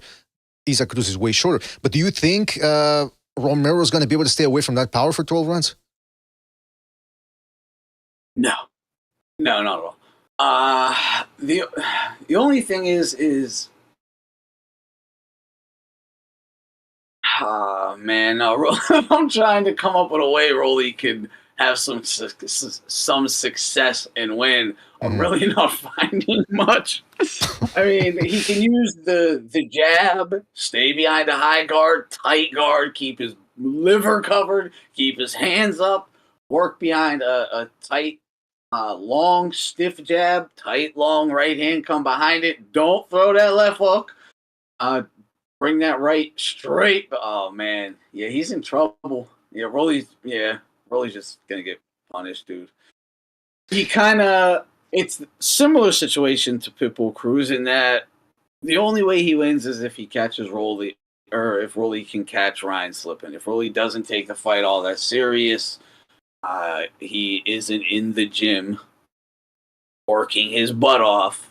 He might get caught with something crazy. Apart from that, he stays in the gym, gets in fight shape. What weight is it at is also, Aldo. Do you know anything about that? The location and the weight? But yeah, if he's in fight shape, even a solid 8-round fight shape for Ryan, he's gonna put the beats on him. Okay, so just to remind people. It'll be built up. Just to remind people that Turkey is announcing this himself, so it's official. Now he's saying that it will happen in the month of May. So they were saying May, Ryan, and New York, but now and Devin and Ramirez is also still on that card, right? Yes, but that's what I understand. They were saying that card was going to be in New York in May, so they're still saying May. Please keep the New York venue. It's gotta be. Why would they? Yeah, why would they? Because they're still calling it the SNK. Yeah, they're still calling it the SNK card based on that video game there. But okay, so you're saying you're having a hard time giving Romero a chance, and I'm right there with you. Especially after you gotta wonder how much he's got left because he took a beating against Cruz. It wasn't just him getting blasted out in 3 rounds, but he took a prolonged whooping in that one. And so it's a bad style matchup for him. Hopefully he makes it interesting. And like Anderson Aldo keeps saying, there is going to be a lot of meme magic in the build-up to that fight. So we got that to look forward to. Haney versus Ramirez, I mean, I don't really care about that. But Bakole versus Ajagba, the African War. Who do you see winning in that one? Yeah, Bakole all day. I mean, I don't know. I'm rooting for Bakole. I don't know for sure, but I'm rooting for Bakole, and I am looking forward to seeing him as well. That will be interesting. But yeah, I'm rooting for Bacoli. I think he actually will win as well.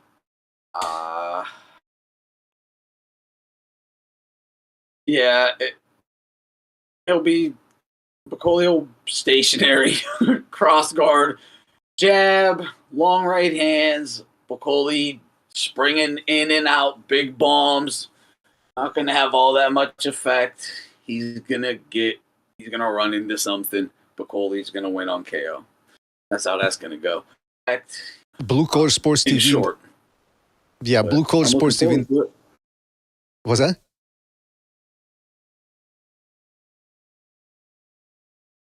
Yeah, Blue Collar Sports TV in the chat says Rolly going into the negative IQ points after this fight. he's gonna be Yeah, at. Yeah, But I saw Blue Collar say he's gonna be on the embarrassing end of a bad KO, and you're right, because he is tough and he could take a lot of punishment or whatever, but not Ryan. Ryan hits different. He's fast. You ain't gonna see it coming, and he's hitting hard. It's just gonna be a boomer. Yeah, he might get up, but it's gonna be ugly, real ugly when he goes back down. It's not gonna be a sustained beating. He's getting the one hitter treatment. well, that's the other thing is the dude jumps in like a maniac, which is why Tank was able to capitalize on that. And there is video of, and I'm talking long sparring sessions on YouTube between Garcia and Romero. And I think the first session was competitive because Ryan Garcia just couldn't deal with, he didn't know how to deal with Romero's lunges and inside fighting. Then there's another sparring session where Garcia's controlling him. He's fighting, he's feinting, he knows what he's facing now. And it just seemed to me as if he was getting the better of Romero. And that was about 6-7 years ago. Now, after Romero taking beatings, Garcia has improved, contrary to what Devin Haney said. So yeah, I'm with you on that one, Thunderdome. I can't see Romero doing much. I think he's going to try to give it his all. And you never know. He can crack, but it's a bad style matchup for him. And I wanted to ask you, so you gave your prediction about Bacoli. You think how he's going to break Ajagba down. The other question is, has Ajagba ever fought anybody to prepare him for a guy like Bacoli?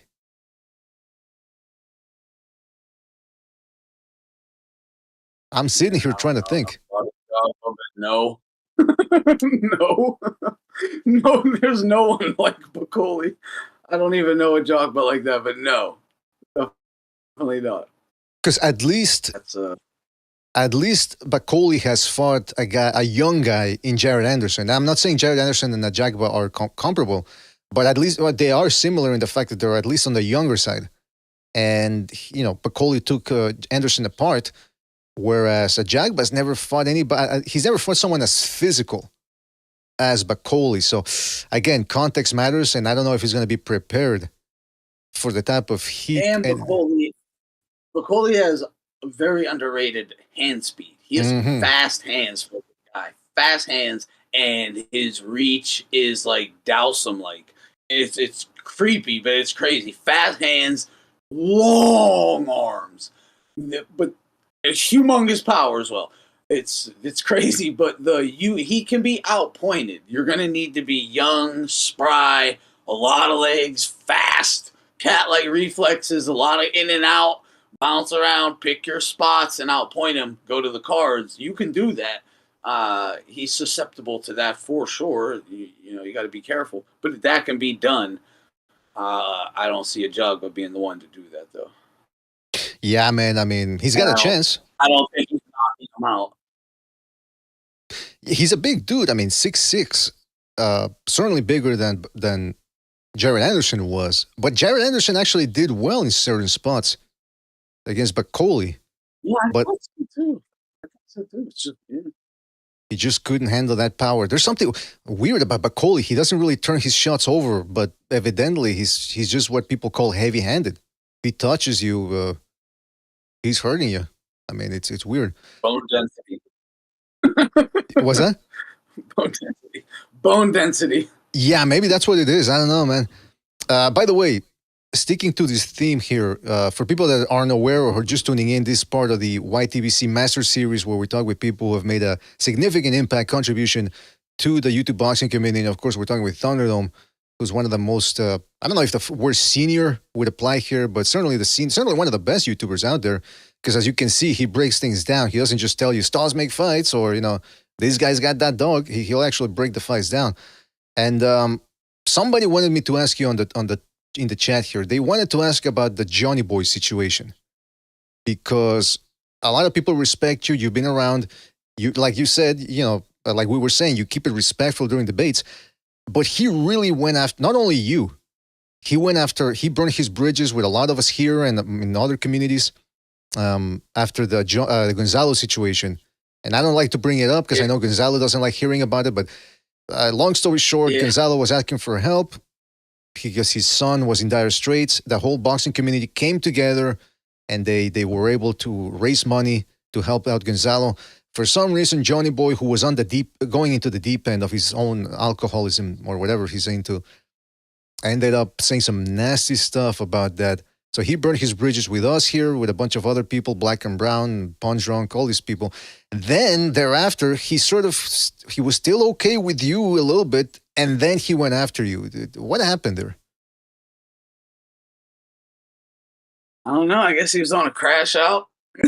He's straight crashing out. I guess he's a little crazy. I mean, didn't he beat up his mother? Yeah, I think the guy's in prison for beating up his mother, like pretty severely. Mm-hmm. If I'm not mistaken, that's what I was told. Yeah, I don't know, but that's what I was told.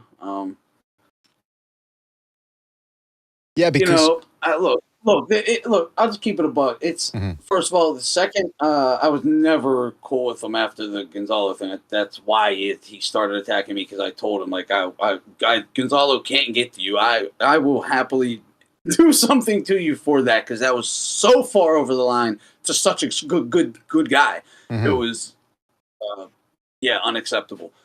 So then he goes blah blah blah whatever. But then I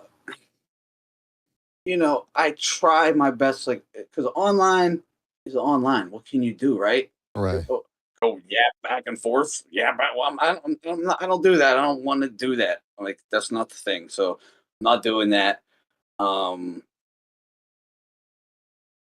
And he certainly loved to do that, with a lot of people, and very disrespectfully, in fact. But I mean, I just sent him pictures of his house and his mom's license plate. So I did. Yeah, for a long time I scratched my head about, because usually when I'm too old to be getting into it with people on the internet. Especially if I sense that this person's not all there, I don't even reply to these people. That we did reply to him back in 2021, and that was close to 4 years now. So I like to think that I'm a different person now. But the reason why he did compel me to reply to him when he said the things he said was because we were actually cool with him at one point. Again, if he would have just been any old nobody, any old troll, I wouldn't have paid 2 seconds to him. But the fact that we were cool and then he did this 180-degree turn, that's what sort of stunned me, for lack of a better term. The betrayal. When I even tried to help him. I'd let him come on my streams when my streams were big. I was, hundreds of viewers. I'd let him come on, shout his channel out, post links. Like, I don't care. I'm a good dude. I ain't trying to hold no one down. Get your thing off. Have fun, man. Mm-hmm. No problems. And then, you did the same thing. And everyone did. The community is everyone's generally good dudes. And then just to see someone be such a scumbag, it's But I tend to give. I've seen enough on here over a decade. There's a lot of nuts. I give some people a grace period. And stuff, because again, it's online. What can you do? Like, what can you do, right? So, what am I going to do? Scream and scream? That's insane. I'm not doing that. So, yeah. I knew that with him then, and I was giving him like his little grace period because I knew he's a little off, whatever. But be nice, cordial, respectful. but I knew what he was immediately, and I was proven right. See, I didn't know, man. I when he started coming to our show in 2018, I want to say, he was okay. I mean, he wasn't perfect, just like anybody else. He started doing things that annoyed me, but nothing came close to what he did afterwards. And I'm not gonna say what he's ended up saying about you, but he started getting personal and attacking members of your family to the point where I was thinking, I don't think he knows, because a lot of people like to talk on YouTube. I'm gonna do this, I'm gonna do that. I don't think he understood where he was coming at with you. And that's when I started getting a little bit worried, because I think Thunderdome might actually do something. At one point, you were talking about you were going to I was very, very, yeah, it was absolutely on the table. It was highly debated. Highly debated. I guess it was good I didn't. I probably still should have, but I guess it was good I didn't. I mean, yeah. Imagine the treatment. The dude's getting the worst treatment you can imagine right now, dude. Like, I don't like. I couldn't do worse. Trust me. Like, it's bad. It's bad for him right now. Should be. I mean, beating up his. I mean, again, that's the rumor that he was beating up on his mother, because his parents were pretty old. I think his father was like in his 70s or something. So, I mean, at the end of the day, I like to think that I learned from that time as well. First of all, I'm glad you didn't do anything, because again, it wasn't worth it. Let the system take care of it. And also, I like to think that I'm a good Christian too, and so maybe you know it's one of those situations where his personal insults can't do anything to me, so I might as well just turn the other cheek. And because I did try to help him, like you said, me and Unrivaled and a bunch of other people from our panel, we tried talking with the guy when he was on the down spiral many times. Mm-hmm. But I mean, hey, it is what it is. The system took care of him, or is taking care of him now. Okay, so here's the other thing I wanted to say. Wait a minute. Sober said, did I say I like to spread the other cheek? I said, turn the other cheek. I didn't say spread that cheek. Fucking Sobers. No, but Not. Okay, just spread the other cheek. But you know what? You hit on the nail on something.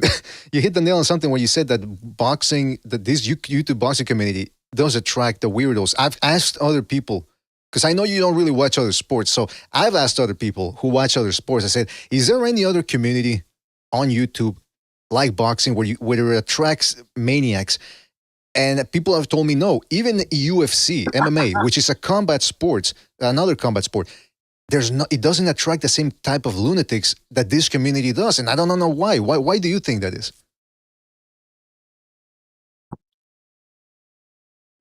I'd have to think on that one. I have no answer for that. I have heard that as well, though, that these other communities don't have these issues. But I have seen, I pay attention to little basketball, obviously. I have seen some riffs and tiffs in boxing podcasts.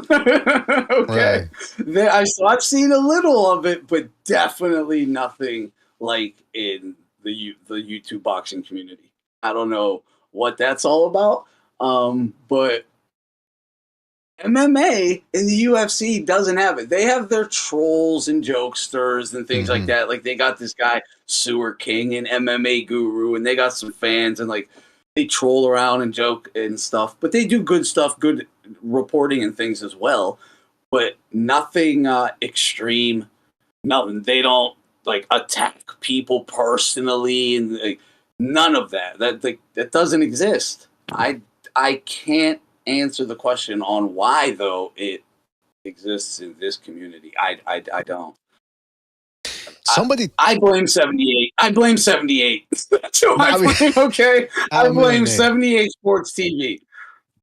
I don't know. Yeah, I mean, I've seen shows that I don't know either, but that's who I'm going to blame. There you go. Yeah, might as well blame somebody. Might as well blame him. Yeah, because I've seen communities that have, where people just jump in and they're not even talking boxing anymore. It just becomes personal and they start attacking each other. And I'm thinking, again, I've asked numerous people, baseball, basketball, professional wrestling, they get their YouTube boxing communities where anybody can jump on the StreamYard and all that. It doesn't get as crazy as it does here. Like that MMA guru, from what I know about him, the little I know about him, he doesn't jump on panels and start fighting with people. But you'll find that in the YouTube boxing community, People call each other out and they all jump on panels and it's just pandemonium. And I keep telling people, I like it. I like this community. It's not for everybody. You see people that start their channels and then 2 years later, they're gone. Either it's because they don't really like boxing or they can't. What's that? They can't hack it. It's tough. I remember Blood Boxing told me this because he was an OG. He was before me. Him and Precise like taught me some ropes. T Streets guy. Oh my God, Don Juan taught me some of the ropes back in the early days, and they were telling me, they were like, we fuck with you and everything, you're cool, but like we've seen guys just come and things change and they just vanish. Right? Mm-hmm. They were explaining that, and they were like, I hope you stick around, but you're gonna have to go through a lot of stuff. They gave me, and I was like, yeah, okay, it's whatever. I had no idea what they were exactly talking about, but I do now. Yeah, it's interesting because one of the reasons why I think this is my theory, is I've seen a lot of channels come and go too since I've been here, and I haven't been here as long as you have, but close to 8 years now. I've seen people come and go, and these channels that start out, they go, well, how can I make an impact? And they go, oh, I'll call other YouTubers out. It's like in the rap industry, it's the same thing. I'll call out another rapper who's more famous than I am, and that'll get me some traction. But then when that dries up, if they don't really like boxing, what do they have left? I'll give you an example. The pandemic. During the pandemic, there was no... me. I mean, that was me. I was the fucking jaw roll, and I had 20, 50 cents coming for me. That's literally what it was. But I wasn't jaw roll. I was a real one. And I had 20 jaw rolls coming after me. That's literally what it was. Yep. Shout out to Julio, Real Food TV says, BDA, I'm calling you out. Oh shit, there you go. See, it's already starting. But yeah, it's interesting because I've seen that. I've seen channels that go, you read their description in their channel and they go, I'm here to call out the narratives. And so right away they're trying to position themselves as, hey, I'm unbiased. That's my thing. And I'm thinking, well, you shouldn't be telling people that. You should show it with your commentary and your analysis of fights and all that. And again, during the pandemic, when that came through and there was no more boxing, you saw the difference between the real YouTubers, the boxing YouTubers, and the fake ones. The fake ones didn't have anything to talk about. They didn't have fighters to interview anymore. There were no upcoming fights to spin narratives from. What could they talk about? Nothing. So, yeah, that really... I was booming. I swear I was booming during the pandemic, man. Yeah, it was kind of fun now in hindsight. I didn't really like that too much at the beginning because I didn't know what was going to happen, NWO type stuff like that. But then once things started settling down a little bit, then I started enjoying it. It's like, hey, man, there's more people on YouTube now. People were having panels and more fights and all that between each other. Oh, that was fun. Sucked, yeah. The world sucked. The YTBC was fun. Yeah, and then there were people saying... We're just in a slow moment right now because, we just had a tremendous 2024. Great year of boxing. It was great for us as fans. It's just slow right now because of the holidays, and it's about to pick up, and we're about to have a fantastic year. It's going to be great. Yeah, I'm optimistic. I'm very optimistic. So am I. Just look at February. We got Morel Benavides, which shouldn't be a pay-per-view, but at least it's happening. It's a decent fight. We got the mega card later on that month, Beterbiev Bivol 2. They just announced Garcia Romero, Haney Ramirez. So if those two win, they're going to fight each other. Bakoli versus Ajagba, that's a great fight too. That's a good fight. Canelo-Crawford might be happening. Come on, it's already shaping out to be a good year, which... This is what I wanted to segue into. So you've been around since 2014 on YouTube. Way before that, just covering boxing or talking boxing. The Sheik now, potentially there's the news now that Arum is going to be moving his company Top Rank over there. So potentially they're going to have Top Rank under the umbrella, Matchroom, Queensberry, which is Frank Warren's promotional outfit, Golden Boy. Now maybe even some of the PBC squad, now that Al Heyman's on the outs. About the sanctioning body. Yeah, supposedly, right? That's the rumor. What do you think about... Everyone's always asking everybody, what do you think? Is it good for boxing that the Sheik is in here, blah, blah, blah? What do you think? I don't know the specifics of these contracts, how lengthy they are, how long they're tied to Turkey and his organization or whatever. But as long as he has the funds, the means, the desire to get everybody working together and putting the best fights on, the best cards, making boxing what it should be, and doing it honorably, doing it, to the best of his ability, as he has shown so far. As long as he's doing that, I have no problems with that. My only concerns lie in if he gets too much control, basically total control. And not that that would necessarily be a bad thing, but what can happen when someone has total control. Now, if a real boxing head, which he certainly seems as that to me, would run it properly, and that would be great. But, positions change, people fall out of favor, new people get put into positions, especially in the Saudi royal family, and things could change rapidly. Now, what if all of boxing is tied up contractually in this organization, but something happens over there and the Saudi royal family is not a purge or anything again, but has some friction? Like, what would happen? Those are concerns I would have.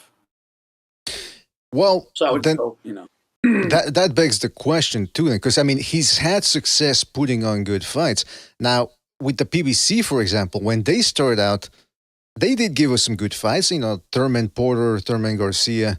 They started out with a war chest from the Waddle and Reed Fund, but then ultimately, within 2 years, that petered out, and you started seeing they made a bunch of mistakes.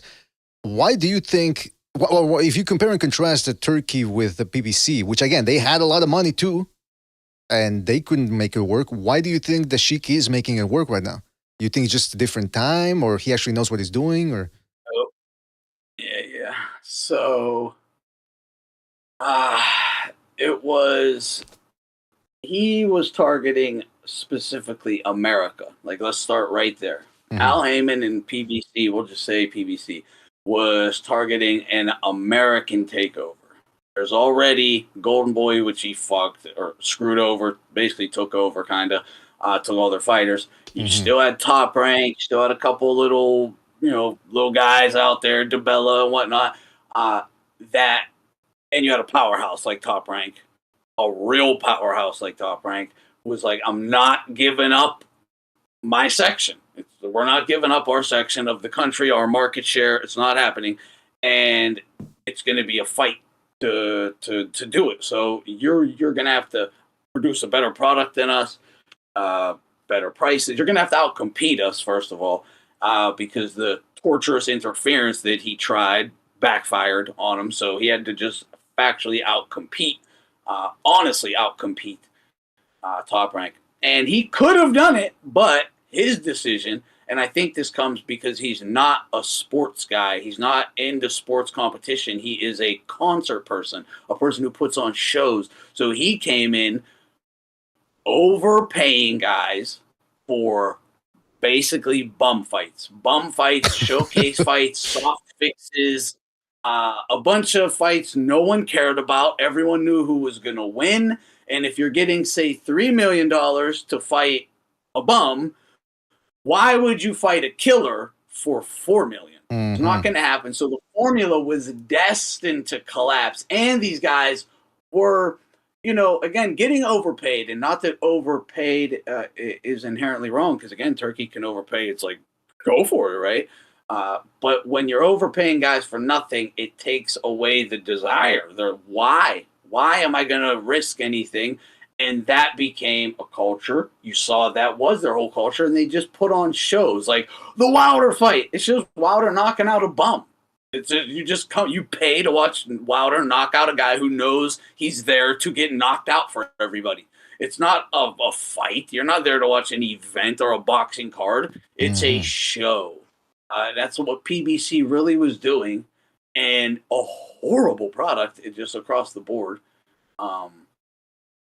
And it was inevitable how it was going to, turn out. It stuck around a little longer than I've expected, quite frankly. But yeah.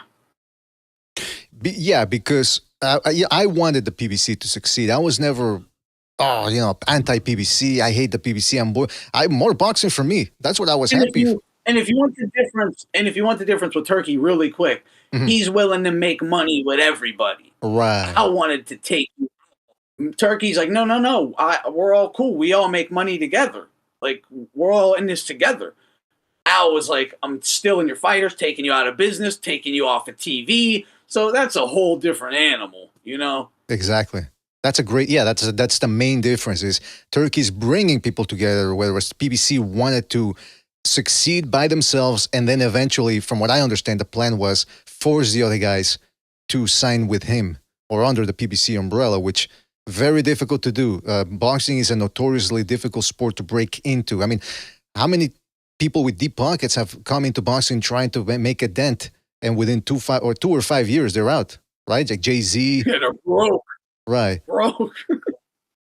I can remember JC, Sugar Ray Leonard had his own promotional company at one point. Mike Tyson, Sugar Ray Leonard, 50 Cent, Suge Knight. Who else? Sam Simon. Plenty have tried.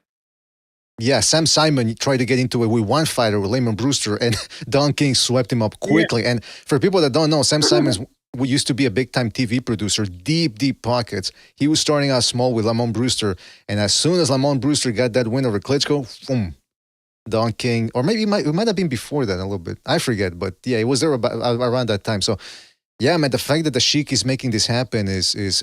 But you know what's interesting about that Thunderdome is that PBC, like I said, I wanted it to succeed because it was more boxing for me, free on different networks. Fuck, man, that sounds like a good thing.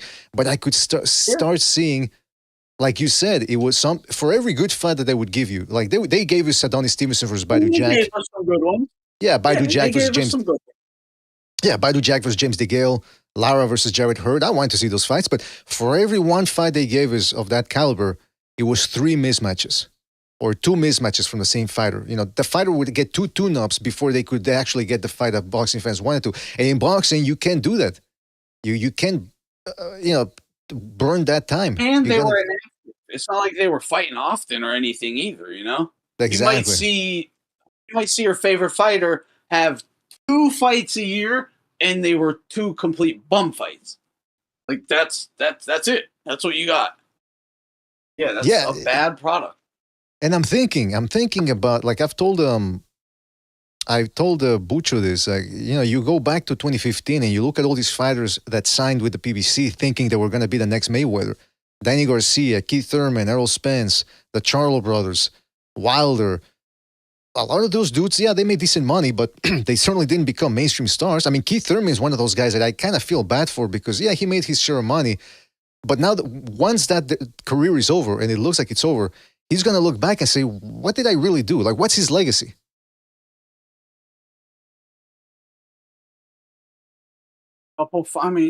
Very, very short career and then a wasted decade.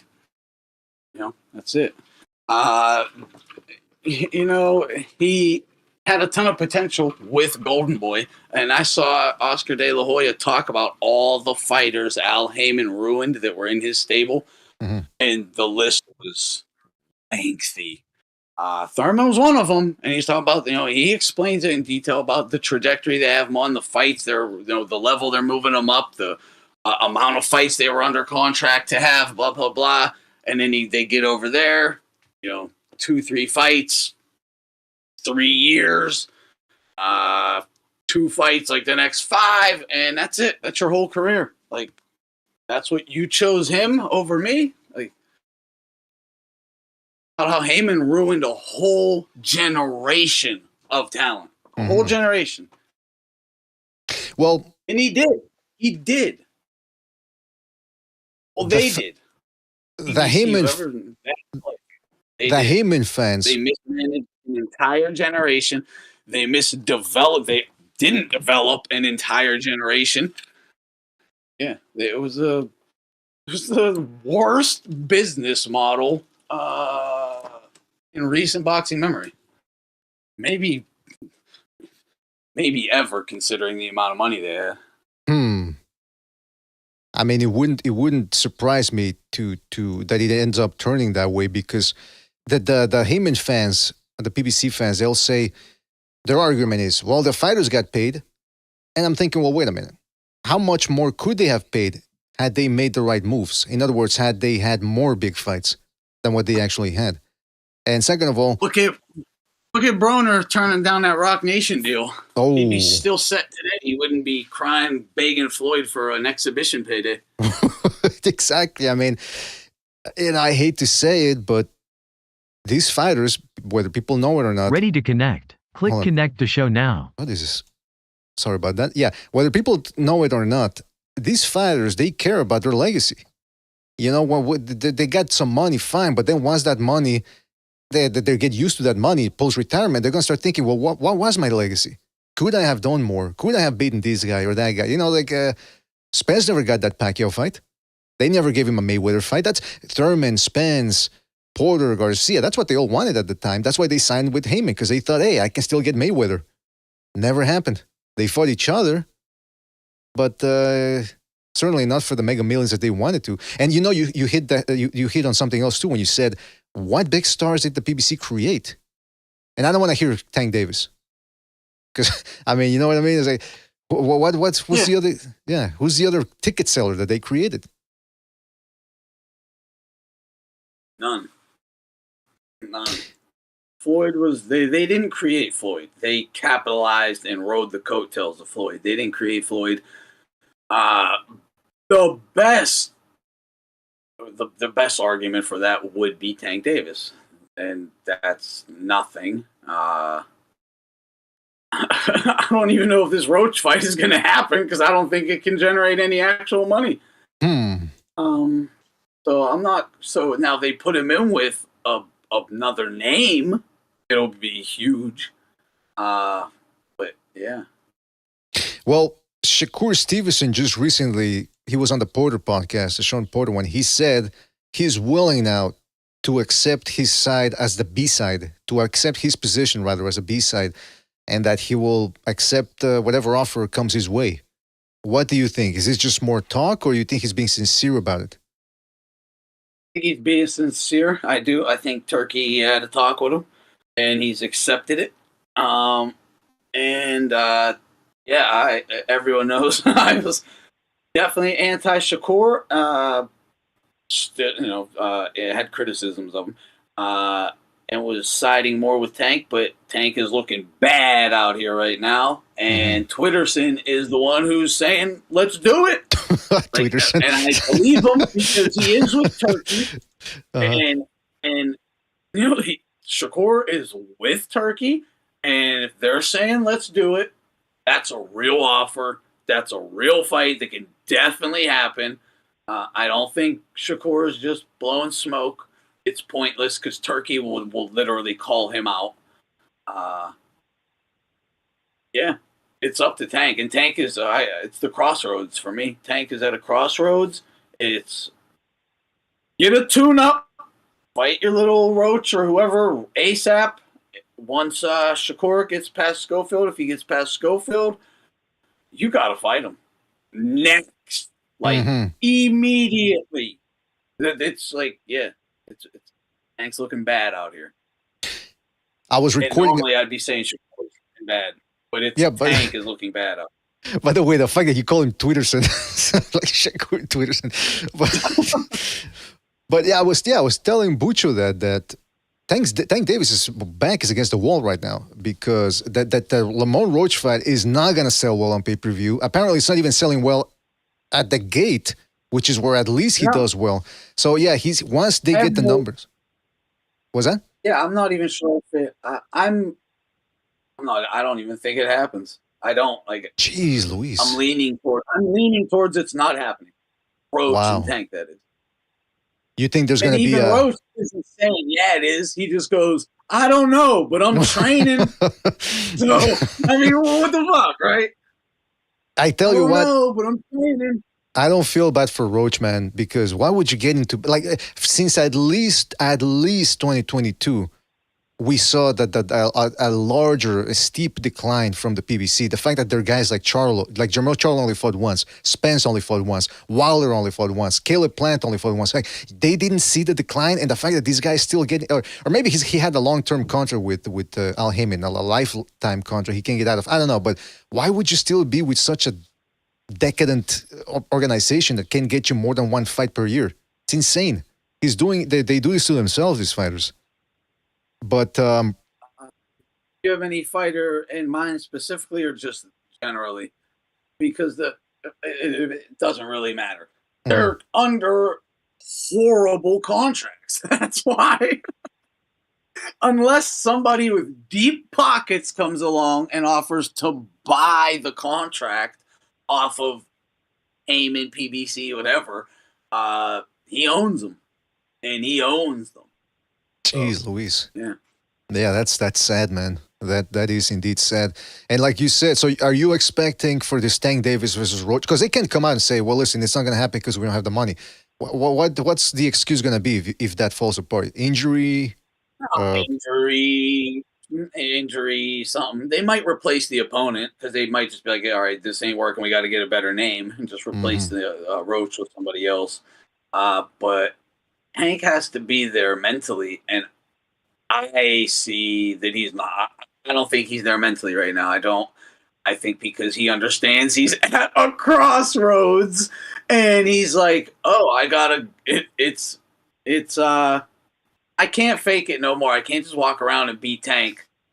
You know, like it's a coin flip. If I get to continue being exactly the same guy or the guy who just got his ass whooped, it's a coin flip, and he understands that, and he's a little freaked out about it. It's messing with his ego, his pride, his identity. Okay, it's messing with his identity, his perceived future identity, and it's weighing on him. You can see it. It's clear as day. Clear as day. Yeah, it's a weird situation because I mean, Tank Davis is another guy that since 2016 he's had a title, and he just never very little progress in terms of actual fighting. Well, I mean, he's developed well as a defensive fighter. I do acknowledge that, and he did become a bit of a bigger ticket seller, but not by as much as he should have had he been with somebody competent. So that's another cautionary tale right there. So the other thing I want to talk about, I hope I'm not keeping you here too long, but I put it in the title, so we got to talk about it before we go. Canelo-Crawford, because this is a fight that it's probably going to happen, barring some injury or earth-shattering event. You were doing a great breakdown on your show about Crawford-Canelo. Again, just to set the context here, a lot of people are saying, a lot of experts and fellow fighters are saying that Crawford will beat Canelo. You have a bit of a different outlook on that. Could you just maybe give us the rundown on what you think happens?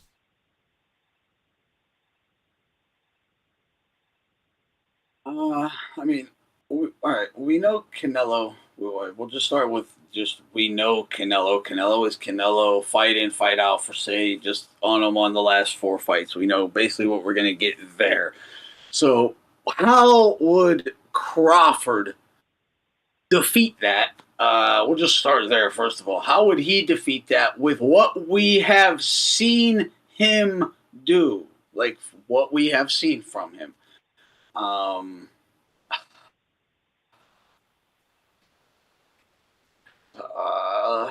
Should he be orthodox or southpaw? We'll just start right there.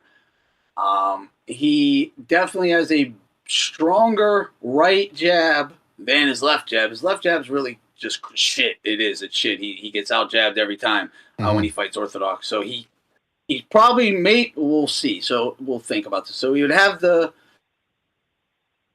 I'd probably start out southpaw just to see, because you're going to have to go jab for jab with Canelo. Canelo's coming right at you. Eye guard, strong base, geometry, shrinking that ring on you. And, you can run, you can pot shot. You have to look. Everyone acts like, well, Crawford can basically just kind of be invisible in there, right? Like, so he's going to be able to touch everything about it. I just got to keep this very simple for some people. Every time he's able to put a glove on Canelo, Canelo is now able to put a glove on Bud. Okay? It's like that simple. So it's not like Bud's just invisible in there floating around and Canelo just ain't going to be able to touch him. So they're going to go jab for jab. I mean, dude, Bud got a good little southpaw jab on him, but it's a good little southpaw jab on him. This is a guy, Canelo, bigger, stronger, naturally accustomed to these weights and fighting bigger, stronger guys than Crawford. And with better jabs, better anything, really, better anything. Because I heard Showbiz, I heard Showbiz say on Food Show last night, they played a clip that he just sees Bud as too skillful. He's too athletic. He literally said that, too skillful, too athletic. But he did also say Canelo is almost as skillful as Crawford. Almost as skillful. I mean, what can Crawford do that Canelo can't? That's what I want to know. What can Crawford do that Canelo can't? Like, what? And in fact, Canelo can probably do everything better than Crawford. And I have no horse in this race, but Canelo is factually a better pound for pound fighter. Factually. No disputing it. Proven it time and time again against actual legit guys versus one here and there, and you struggled big time in every one of them on the other side. It's like, I don't know what people were talking about, man. What? Bud is explosive? So is Canelo. Bud got fast hands. So does Canelo. Bud has precise pinpoint accuracy. So does Canelo. I think better. But so does Canelo. Bud got that dog in him. So does Canelo. Crawford can move around and box on the outside. So can Canelo. Better. I mean, what can someone tell me? Answer. What can Crawford do better than Canelo? One thing. But he's more skillful. He's more athletic. Canelo's almost as good as him. Just be like, yo, Bud's my guy. He's black. I want him to win. Keep it a bean. I respect that. But like when you want to bring it to boxing talk and like go to the X's and O's, nah, dog. Like, it is what it is. Canelo is the better fighter in every way. Well, footwork. Okay. That's what I'm saying. Boxing on the outside. Look at Golovkin. Canelo won. Crawford can't do that. He can't. He can't. He's never done it.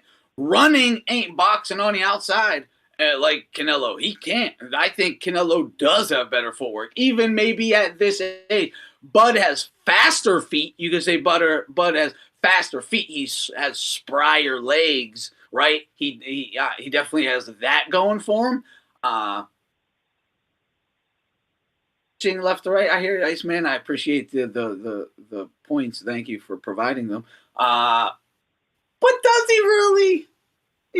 Does he really? I mean, like, I don't know. I'm there with you. He can a bit. It doesn't always work out. It doesn't always work out very well. But I'll give him that. Switching stances. Okay, yeah. We can give him that. Just give it to him. That's okay. You know what? Here's the thing. Like, I don't know. We did an episode a couple of episodes ago where we were ranking the top 10 guys at 154. And then we had a category where it was, we call it the ace in the hole. What's this guy's specialty? What's his special weapon, for lack of a better term? And with Crawford, we came up with, well, he's ambidextrous. He can fight, switch stances. Then you just reminded me of something.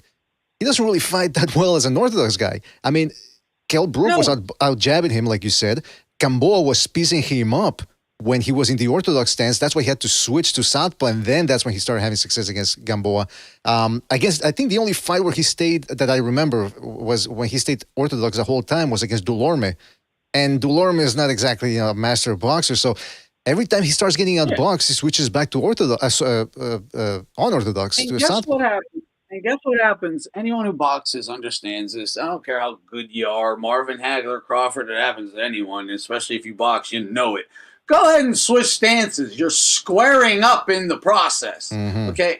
And someone who knows what they're doing. Every time you're switching, I don't care how fast you are, how bouncy and switching stances you are, you're in the air or not, squaring up in the process, and bang! Right to the solar plex comes a shot. It's coming because I'm doing it, and it's happened to me. It happens. It's coming. You have to square up to switch unless you're like pivoting on rolling to the outside and, then switching or something. But doing it like Bud Crawford, where he'll jump in, say he'll be southpaw. He'll come jump in, boom, big hard lead, southpaw jab. Then he'll kind of square up, throwing the left. Now he's squared up orthodox, but really just squared up after throwing the left, coming with the big right. But he's just squared up, hands down, chin up. I played it in the film study. It's every time he opens up, it's murder. When Bud Crawford opens up, it's murder. Canelo is going to destroy him. And that's like what you would think his best chance is to put the pain, to do the Mayweather, the best version you can of Mayweather, Golovkin, Bivol, etc., right? Whatever. He can't, but that's the imagination, fantasy people have. Well, yeah, okay. And when you open up, and I agree that's the only way you could win, but when he opens up, he's getting crushed to the body and to the head. He's a sitting duck, man. It's bad. It's all bad. It's easy money. Well, first of all, Food TV says Crawford goes both ways. Come on. I don't like the implication there. But, to your point about that is you're right. If everyone's talking about how Crawford's going to open up and he's the same size as Canelo. So, like you said, if he opens up, he's giving, he's getting. That's number one. Number two, there also seems to be this new way of looking at the fight, which is that, hey, Crawford's really not that much smaller compared to Canelo. So right off the bat, they're saying, well, if Canelo wins, he should get credit then, because he's not fighting a little guy. He's not fighting a smaller guy. And now, to your point about what one guy does better than the other, again, people say, well, Crawford's much better than Canelo. He's more versatile. That's the what I hear. But here's the thing, and I'm curious to hear your thoughts. If you're very good at putting a guy on the back foot and you're making the fight, you're taking the lead, you're letting the judges know, hey, I'm making the fight, why would you need to go on the back foot? In other words, Canelo, we saw him get on the back foot, excessively so, in the first Golovkin fight. Now, I think that's what cost him the fight, because Golovkin, I thought, clearly won that fight. But at least Canelo did show he could fight off the back foot. And in fact, there were a lot of times where Canelo... Yes. Yeah. And Canelo knew it and made the adjustment and proved that he can do the other two. Exactly. That's where, in the rematch. How do you want it? I got it all. I don't think people are like, I got criticisms of Canelo, but Canelo's a monster, man. Don't get it twisted. And Bud ain't a monster. I don't care how you build up your American guys. He's not a monster, okay? He's a damn good fighter. Very talented. I like him. But just got to keep it honest here. And Canelo's aged. I hear that. But look, the size difference, Crawford and Canelo aren't different in actual size. They're not.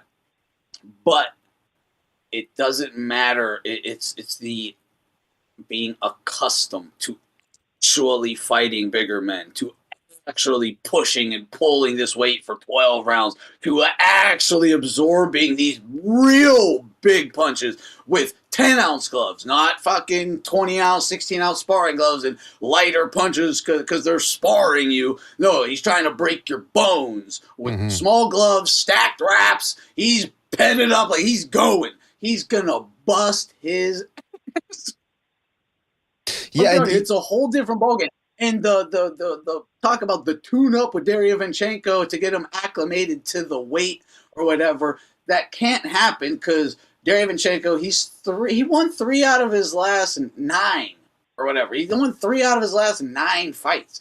He's on a losing streak. He's shop-worn. He's not even a big middleweight, let alone a super. He's not even a big middleweight. Crawford probably is already bigger than him, and he's super slow.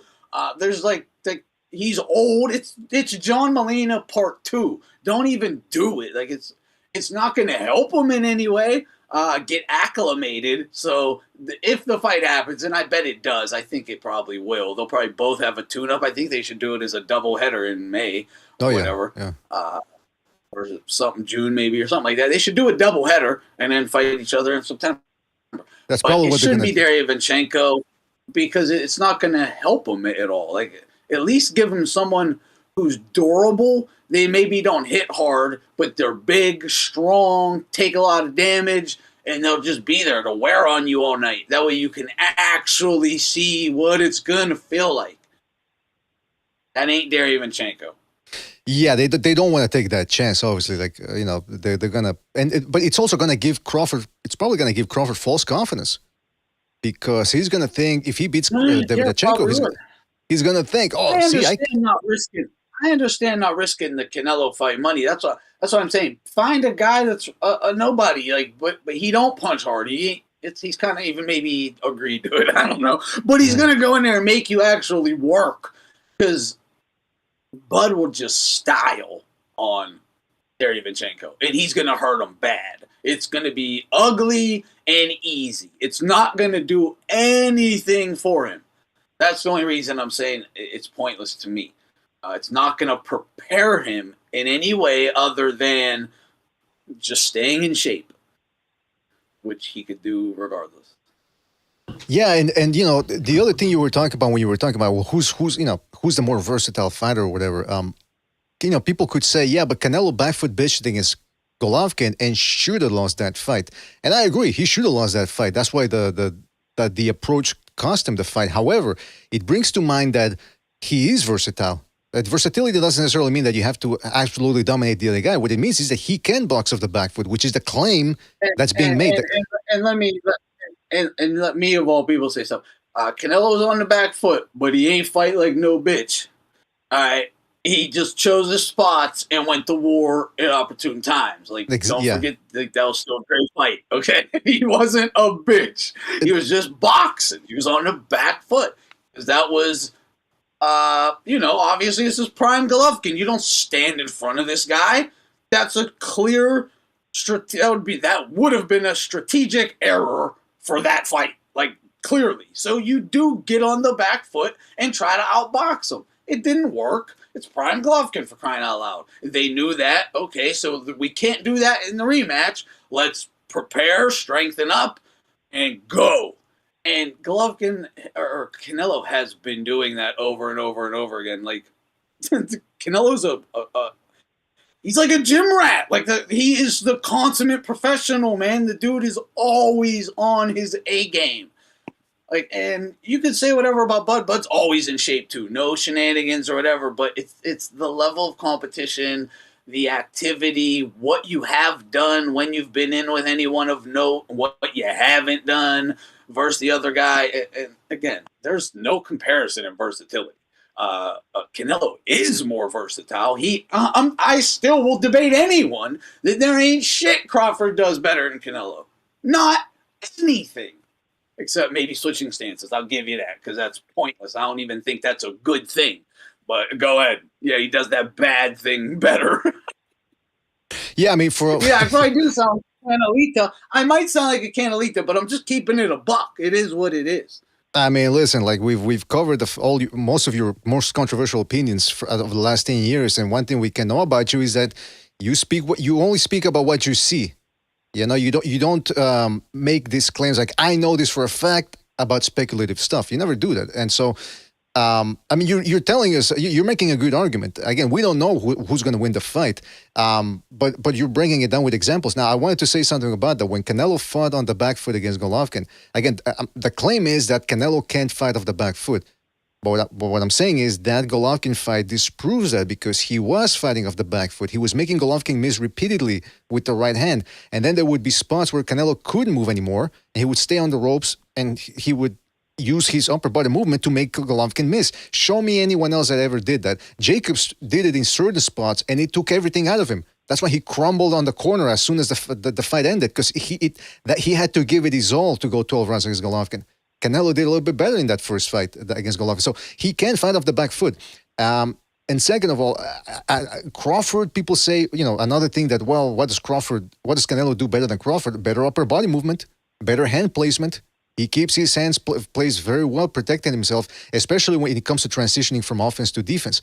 Crawford doesn't do that. And you talked about that in on your stream the other day when I was on Thunderdome, about how Crawford's preparation, especially during the top-rank years, is not ideal. He was fighting a lot of guys that he had the advantage over going in there. And again, that's not to say Canelo didn't, as the A side too, but what we're talking about is that they're not the type of fights that prepare you for Canelo. Not at all. Like Kell Brook, for example. He wasn't even prepared for Madrimov, and Madrimov was he got stunted by the bright lights. He wasn't even at his best, and that's the truth. The bright lights kind of shook him. He was scared to take chances, and Crawford could barely deal with that. And that's the truth. Like that's his level.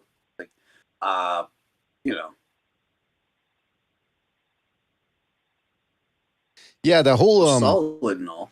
The whole Terence Crawford at the top rank. There were some fights over there that didn't really help him out all that much. Now again, there's the narrative that, well, he was being blackballed, blah blah blah. I don't know about that, but all I'm saying is the fights he had there didn't prepare him, and it might actually have given him a little bit of false confidence. Same thing in the Errol Spence fight.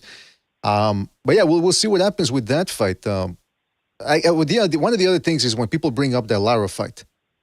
That was in 2014. That's when you started your channel. That's the same year you started your channel, almost 11 years ago. So I think it's safe to say that Canelo is a different fighter than he was when he fought Lara. And also, I think it's safe to say Crawford is not Lara. He can't do what Lara did, especially at this stage in his career. I don't know if Crawford can move. You remember the fight, the way he fought Postal? That was 2016.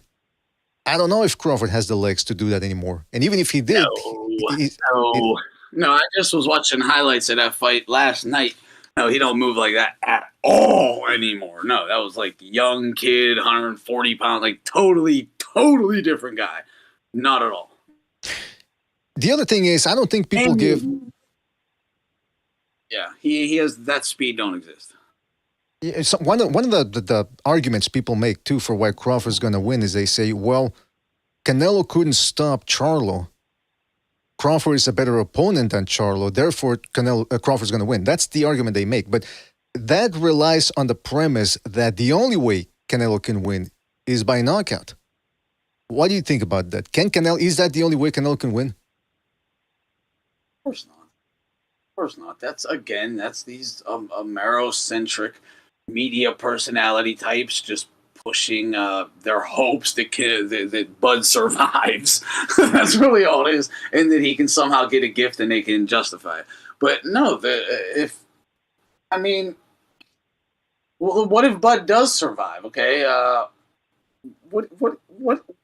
I don't even understand that. Like, I don't even know where to start with that. Like, he can win any way he wants. He can walk him down, just out jab him, bang him to the body, push him around, control the ring, be the boss, dominate him that way. He can just knock him out. Well, he cannot knock him out. Or he could make Bud come to him. Oh, you're a counterpuncher? Come to me. Which is actually what he's going to do, though. But he's going to do it with the high guard, standing at safe distance, just pawn, and then boom, big hard jab.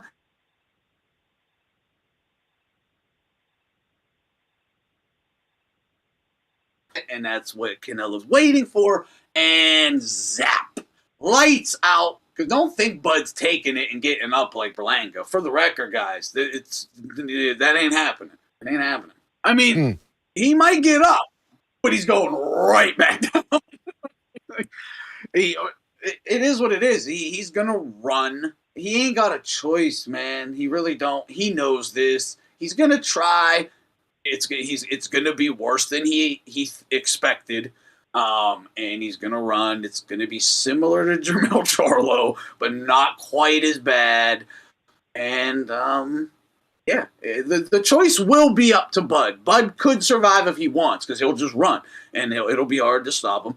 But if Bud has that dog in him, then he's going to try to win, and not only in the last 5 minutes.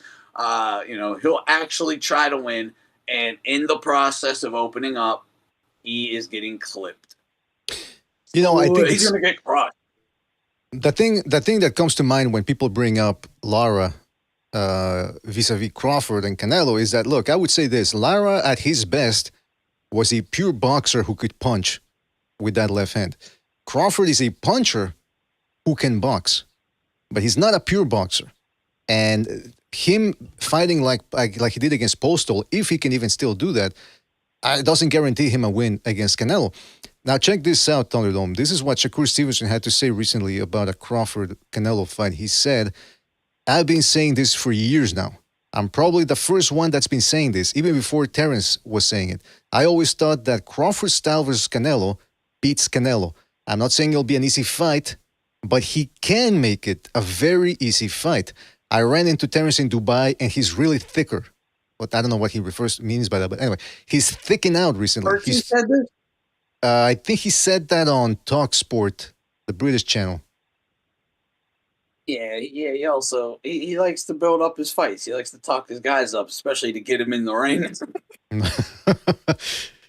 Well, he's saying that that Crawford is thicker now. He says he doesn't think. Yeah. He says he doesn't think Canelo is going to be walking through his punches. Terence Crawford can punch, and that goes for any weight class. What do you think about that? Canelo ain't going to walk through his punches at all. He's barely going to get hit with them. He's going to, again, stay at a safe distance. Hands up. Sticking the jab. As soon as Bud goes to open up, Canelo's going to take a safe step back with his hands up, cocked, and boom, boom! He ain't going to get caught with them. He ain't going to have to walk through them. It's Bud who's going to have to walk through Canelo's punches. That's the fight. And there's nothing that can be done about that. That's the fight. Because unless the soul of Floyd Mayweather can somehow astro project into the body of Terence Crawford the morning of the fight, he's getting busted up. That's it. Rarely will you ever hear me say on this platform, Fighter A has no chance to beat Fighter B, unless it's a complete let's say a contender prospect fighting a tomato can. Maybe then I'd be ready to say that. But in this fight, look, listen, I remember Sugar Ray Leonard versus Hagler. How many people said Hagler was going to just run through him? And what did Leonard do? He applied his A-side advantages, 12 rounds, big ring, and he trained specifically for a 12-round and to steal rounds. And he eked it out. Again, that's a very contentious, even to this day, on Thunderdome recently, they were having a big debate about who really won that fight. You're never going to find 5 people in a room that agree that the one guy deserved the win. So it's possible that Crawford can come up with a perfect game plan to eke out the decision, not just dump. Because everyone's banking on it's either Canelo by knockout or Crawford by domination. Could be in between. Could be Crawford just eking it out. You never know. Crazier things have happened. But for that to happen, I need to hear some actual arguments. I can't just hear, well, Khan and Lara had success against Canelo, therefore Crawford's going to have the same success. Well, why? They don't even fight the same way. Crawford's going to be close to 38 in this fight. So these surface level arguments of styles make fights or Crawford's going to win because he's got more dog, I need to hear more than that to be swayed. And I think Thunderdome, you fall in the same category. Absolutely. And it might sound like a real candidate to hear, but when I was talking about Mayweather going into Crawford's body there, I I still don't know if that Floyd would even beat this Canelo, but you get the point. It's the style. He'd have to fight like that. I still don't know if it would be successful, but versus this Canelo, because that was green drain Canelo. I saw someone being like, no, he gets full credit for Canelo. No, Canelo is green and drained also, so keep that into perspective. But yeah. Yeah, I mean, it's going to be an interesting fight, man, for sure. It's that, again, this is what the community needs: discussion, debate, people disagreeing, and we'll see what happens. So hopefully the fight happens, because it's still a long way. The last thing I want to hear is, oh, this dude pulled his bicep, or he hurt his taint, or, I mean, I don't know. I don't want to hear any of that. I want that fight to happen. Well, listen, Thunderdome, man, we've been on for close to 3 hours.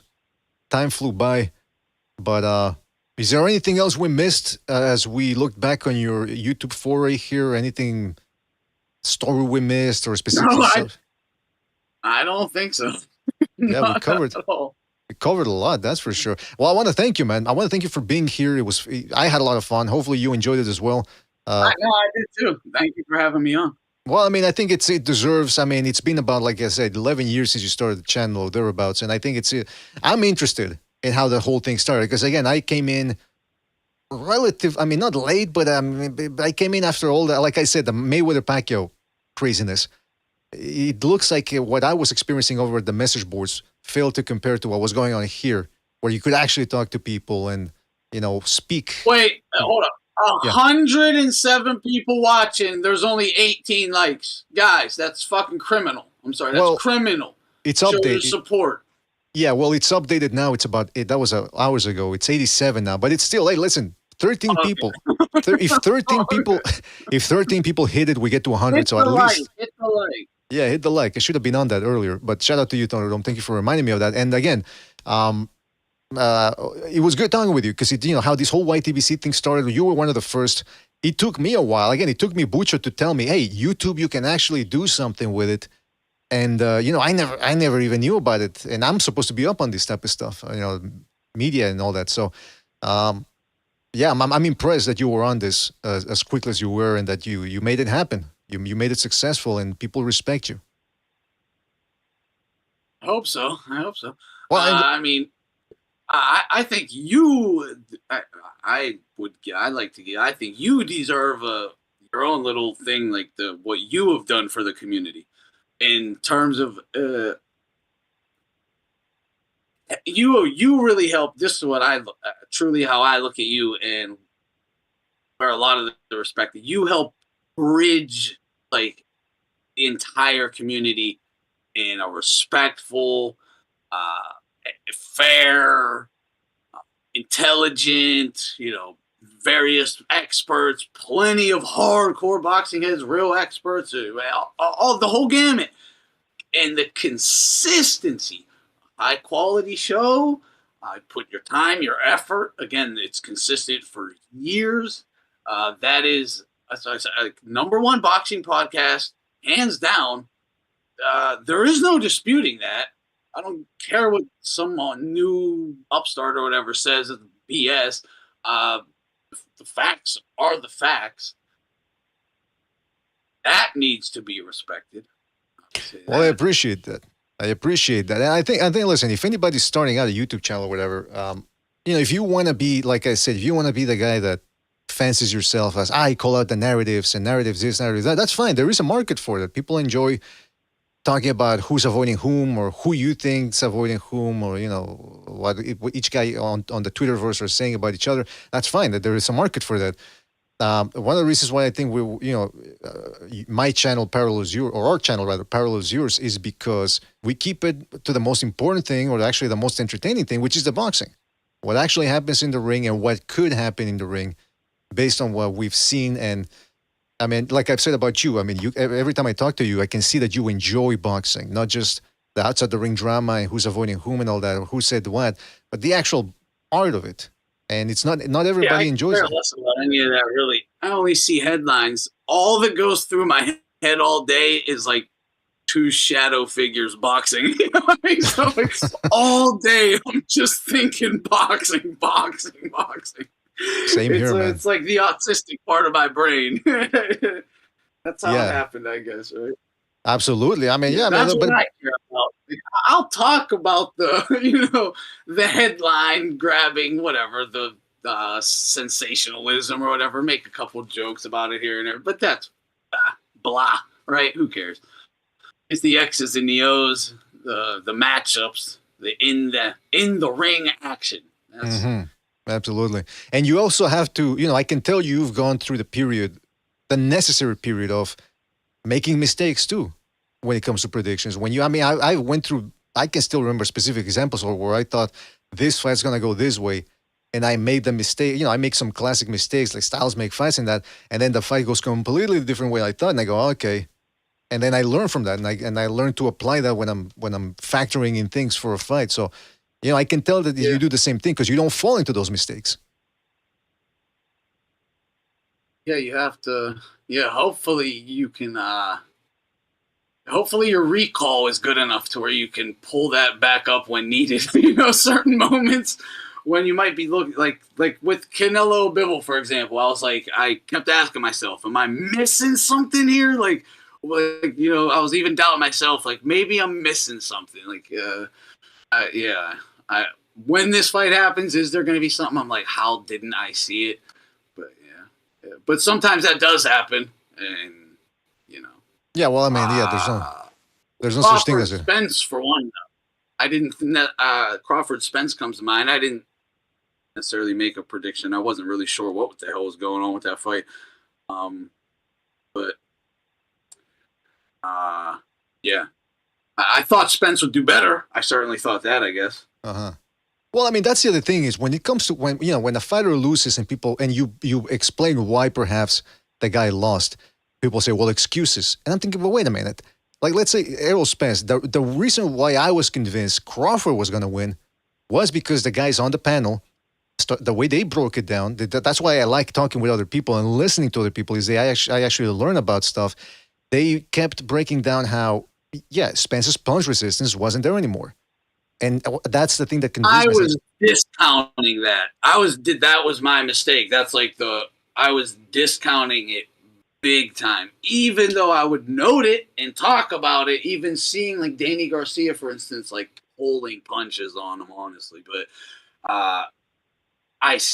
for some reason, my brain wouldn't compute it. It was like, it won't be that bad, I guess, in my mind. Yeah. But no, he was worse than I thought. That's for sure. But that's the thing. See, that's excuse me. And the evidence was there. That was my mistake. You see, that was my mistake. The evidence was there. I should have saw it. Well, but that's the thing, though. See, when people because again, the Spence fans and the Crawford fans really went at it, and so the Crawford fans really delighted in telling the Spence fans, "I told you so." But the problem with the Crawford fans now is they refuse to accept that accident and the lifestyle too of Spence played a factor. Now, of course, that's all Spence's fault. Nobody told him to get drunk and put his keys into the ignition and drive away. Nobody told him to start doing whatever the hell he was doing with his girlfriend, want to go to Dubai, baby, and he's out there slurring. Nobody told him to do that. But it plays a factor. People often say, oh, well, those are excuses. And I go, well, listen, what happens in the ring, it's not happening in another dimension separate from this it's the real world. If a guy's getting drunk and doing cocaine and flying out of a car, chances are that's going to affect him. And the same way the people in Vegas, when they set the line for gambling, they consider everything, whether a guy's on cocaine, whether a guy's having trouble with his wife or whatever, they take all of that into consideration to make their predictions. I do the same thing when I'm judging a potential fight or when I'm judging a fighter's worth. If the guy's on the decline because of cocaine, I have to take it into consideration. I can't go, well, that's an excuse. That's a great example. Look at the way the odds makers, think of like Sam Rothstein or whatever, how they talked about the way the ball bounces on certain wood, and they're taking everything into consideration. But especially when it's outside of the ring stuff, going into a fight, the significance or the seriousness of their camp, the people around them, all this is going to play in, not just with the X's and the O's, but their mental state. You better take all this into consideration if you expect to actually have a grasp on what you're about to witness. Absolutely. Otherwise, if you want to keep living in that world of, well, those are excuses, well, okay, then let me see your record of how you pick fights. I want to see how many you got correct. You know what I mean? because that's I bet you it ain't pretty. These people that say that. But yeah, man, listen. Again, everybody go to subscribe to Thunderdome's Boxing, Thunderdome Boxing, one of the oldest channels, YouTube boxing channels out there. And like I said, one of the best. He breaks things down. He's not just out there giving you who his favorite fighter is. He'll break it down. And it's entertaining show too. And he opens up the panel to almost everybody, unless you're a maniac. I mean, he'll find that out pretty soon. But yeah, you do give everyone a chance to speak their mind. And it's a very entertaining show. And again, I want to thank you for being here and really giving us an inside look on how this whole thing started and how it's evolved too. It's really interesting. So again, I want to thank you. Everyone go subscribe to Thunderdome Boxing. Actually, I was supposed to put up the channel here. Where is it? Hold on. Yeah, and any last words before we depart? No, just thank you for having me on. I had a good time. This is good conversations. A lot of good topics covered. Fantastic, man. Fantastic. In depth. You asked good questions. So, yeah. Yeah, well, this is, that's all I have. Good questions. Good experience all around. I mean, hey, listen, that's all I got. Real, good questions. You'll never hear a bad question from me. No, I'm kidding. No, no. No. But amazing input as well. What I'm referencing is you were able to ask me good questions that, got me thinking in a certain way, just in regards to the X's and O's or whatever. You just ask good questions for me, but also great input. Well, I've been thinking about this for the last 2 months at least, because that's when we started the first edition we did with Black and Brown, and I was thinking. So I'm glad you came in and did the interview, allowed me to do the interview, because really it's a lot of stuff that the reason why I asked all these questions, because they've been on my mind for a long time, about the beginning of the YouTube boxing community, how you managed to get through it, how you got started, all that stuff. So it was very entertaining. Hopefully people enjoyed it as much as we did, and don't forget to hit that like. Like I said, don't forget to check out Thunderdome Boxing's channel. Go out there and subscribe right now. Otherwise, I'm ending this channel. How about that? And wait, when are you going? You've been on the air quite a bit. Do you think this week you're gonna go, or? I mean, yeah, I'll be on. I never know when, but I'll be on. Yeah. Hey, I forgot to say though, Pacheco's fighting this Saturday. Schedule exactly. So yeah.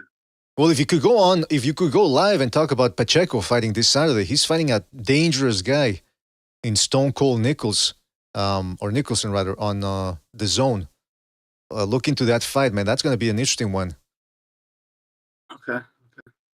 Oh, and Andy Cruz is on the undercard, and that dude, what's his name? Ezekiel something, I think. Hold on, let me look it up. It's the guy that beat the crap out of Nakatila. That guy, the guy that made Shakur Stevenson crap his pants. Hold on, where is it? Andy Cruz versus Omar Salcido. People wanted me to talk about that fight, but we ran out of time.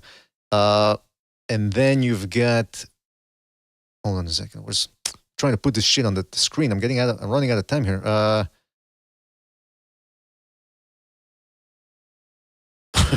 How come I can't see that? On Twitter. I'm still here it is. In New York. Oh, it's going to be in New York? Saying USA.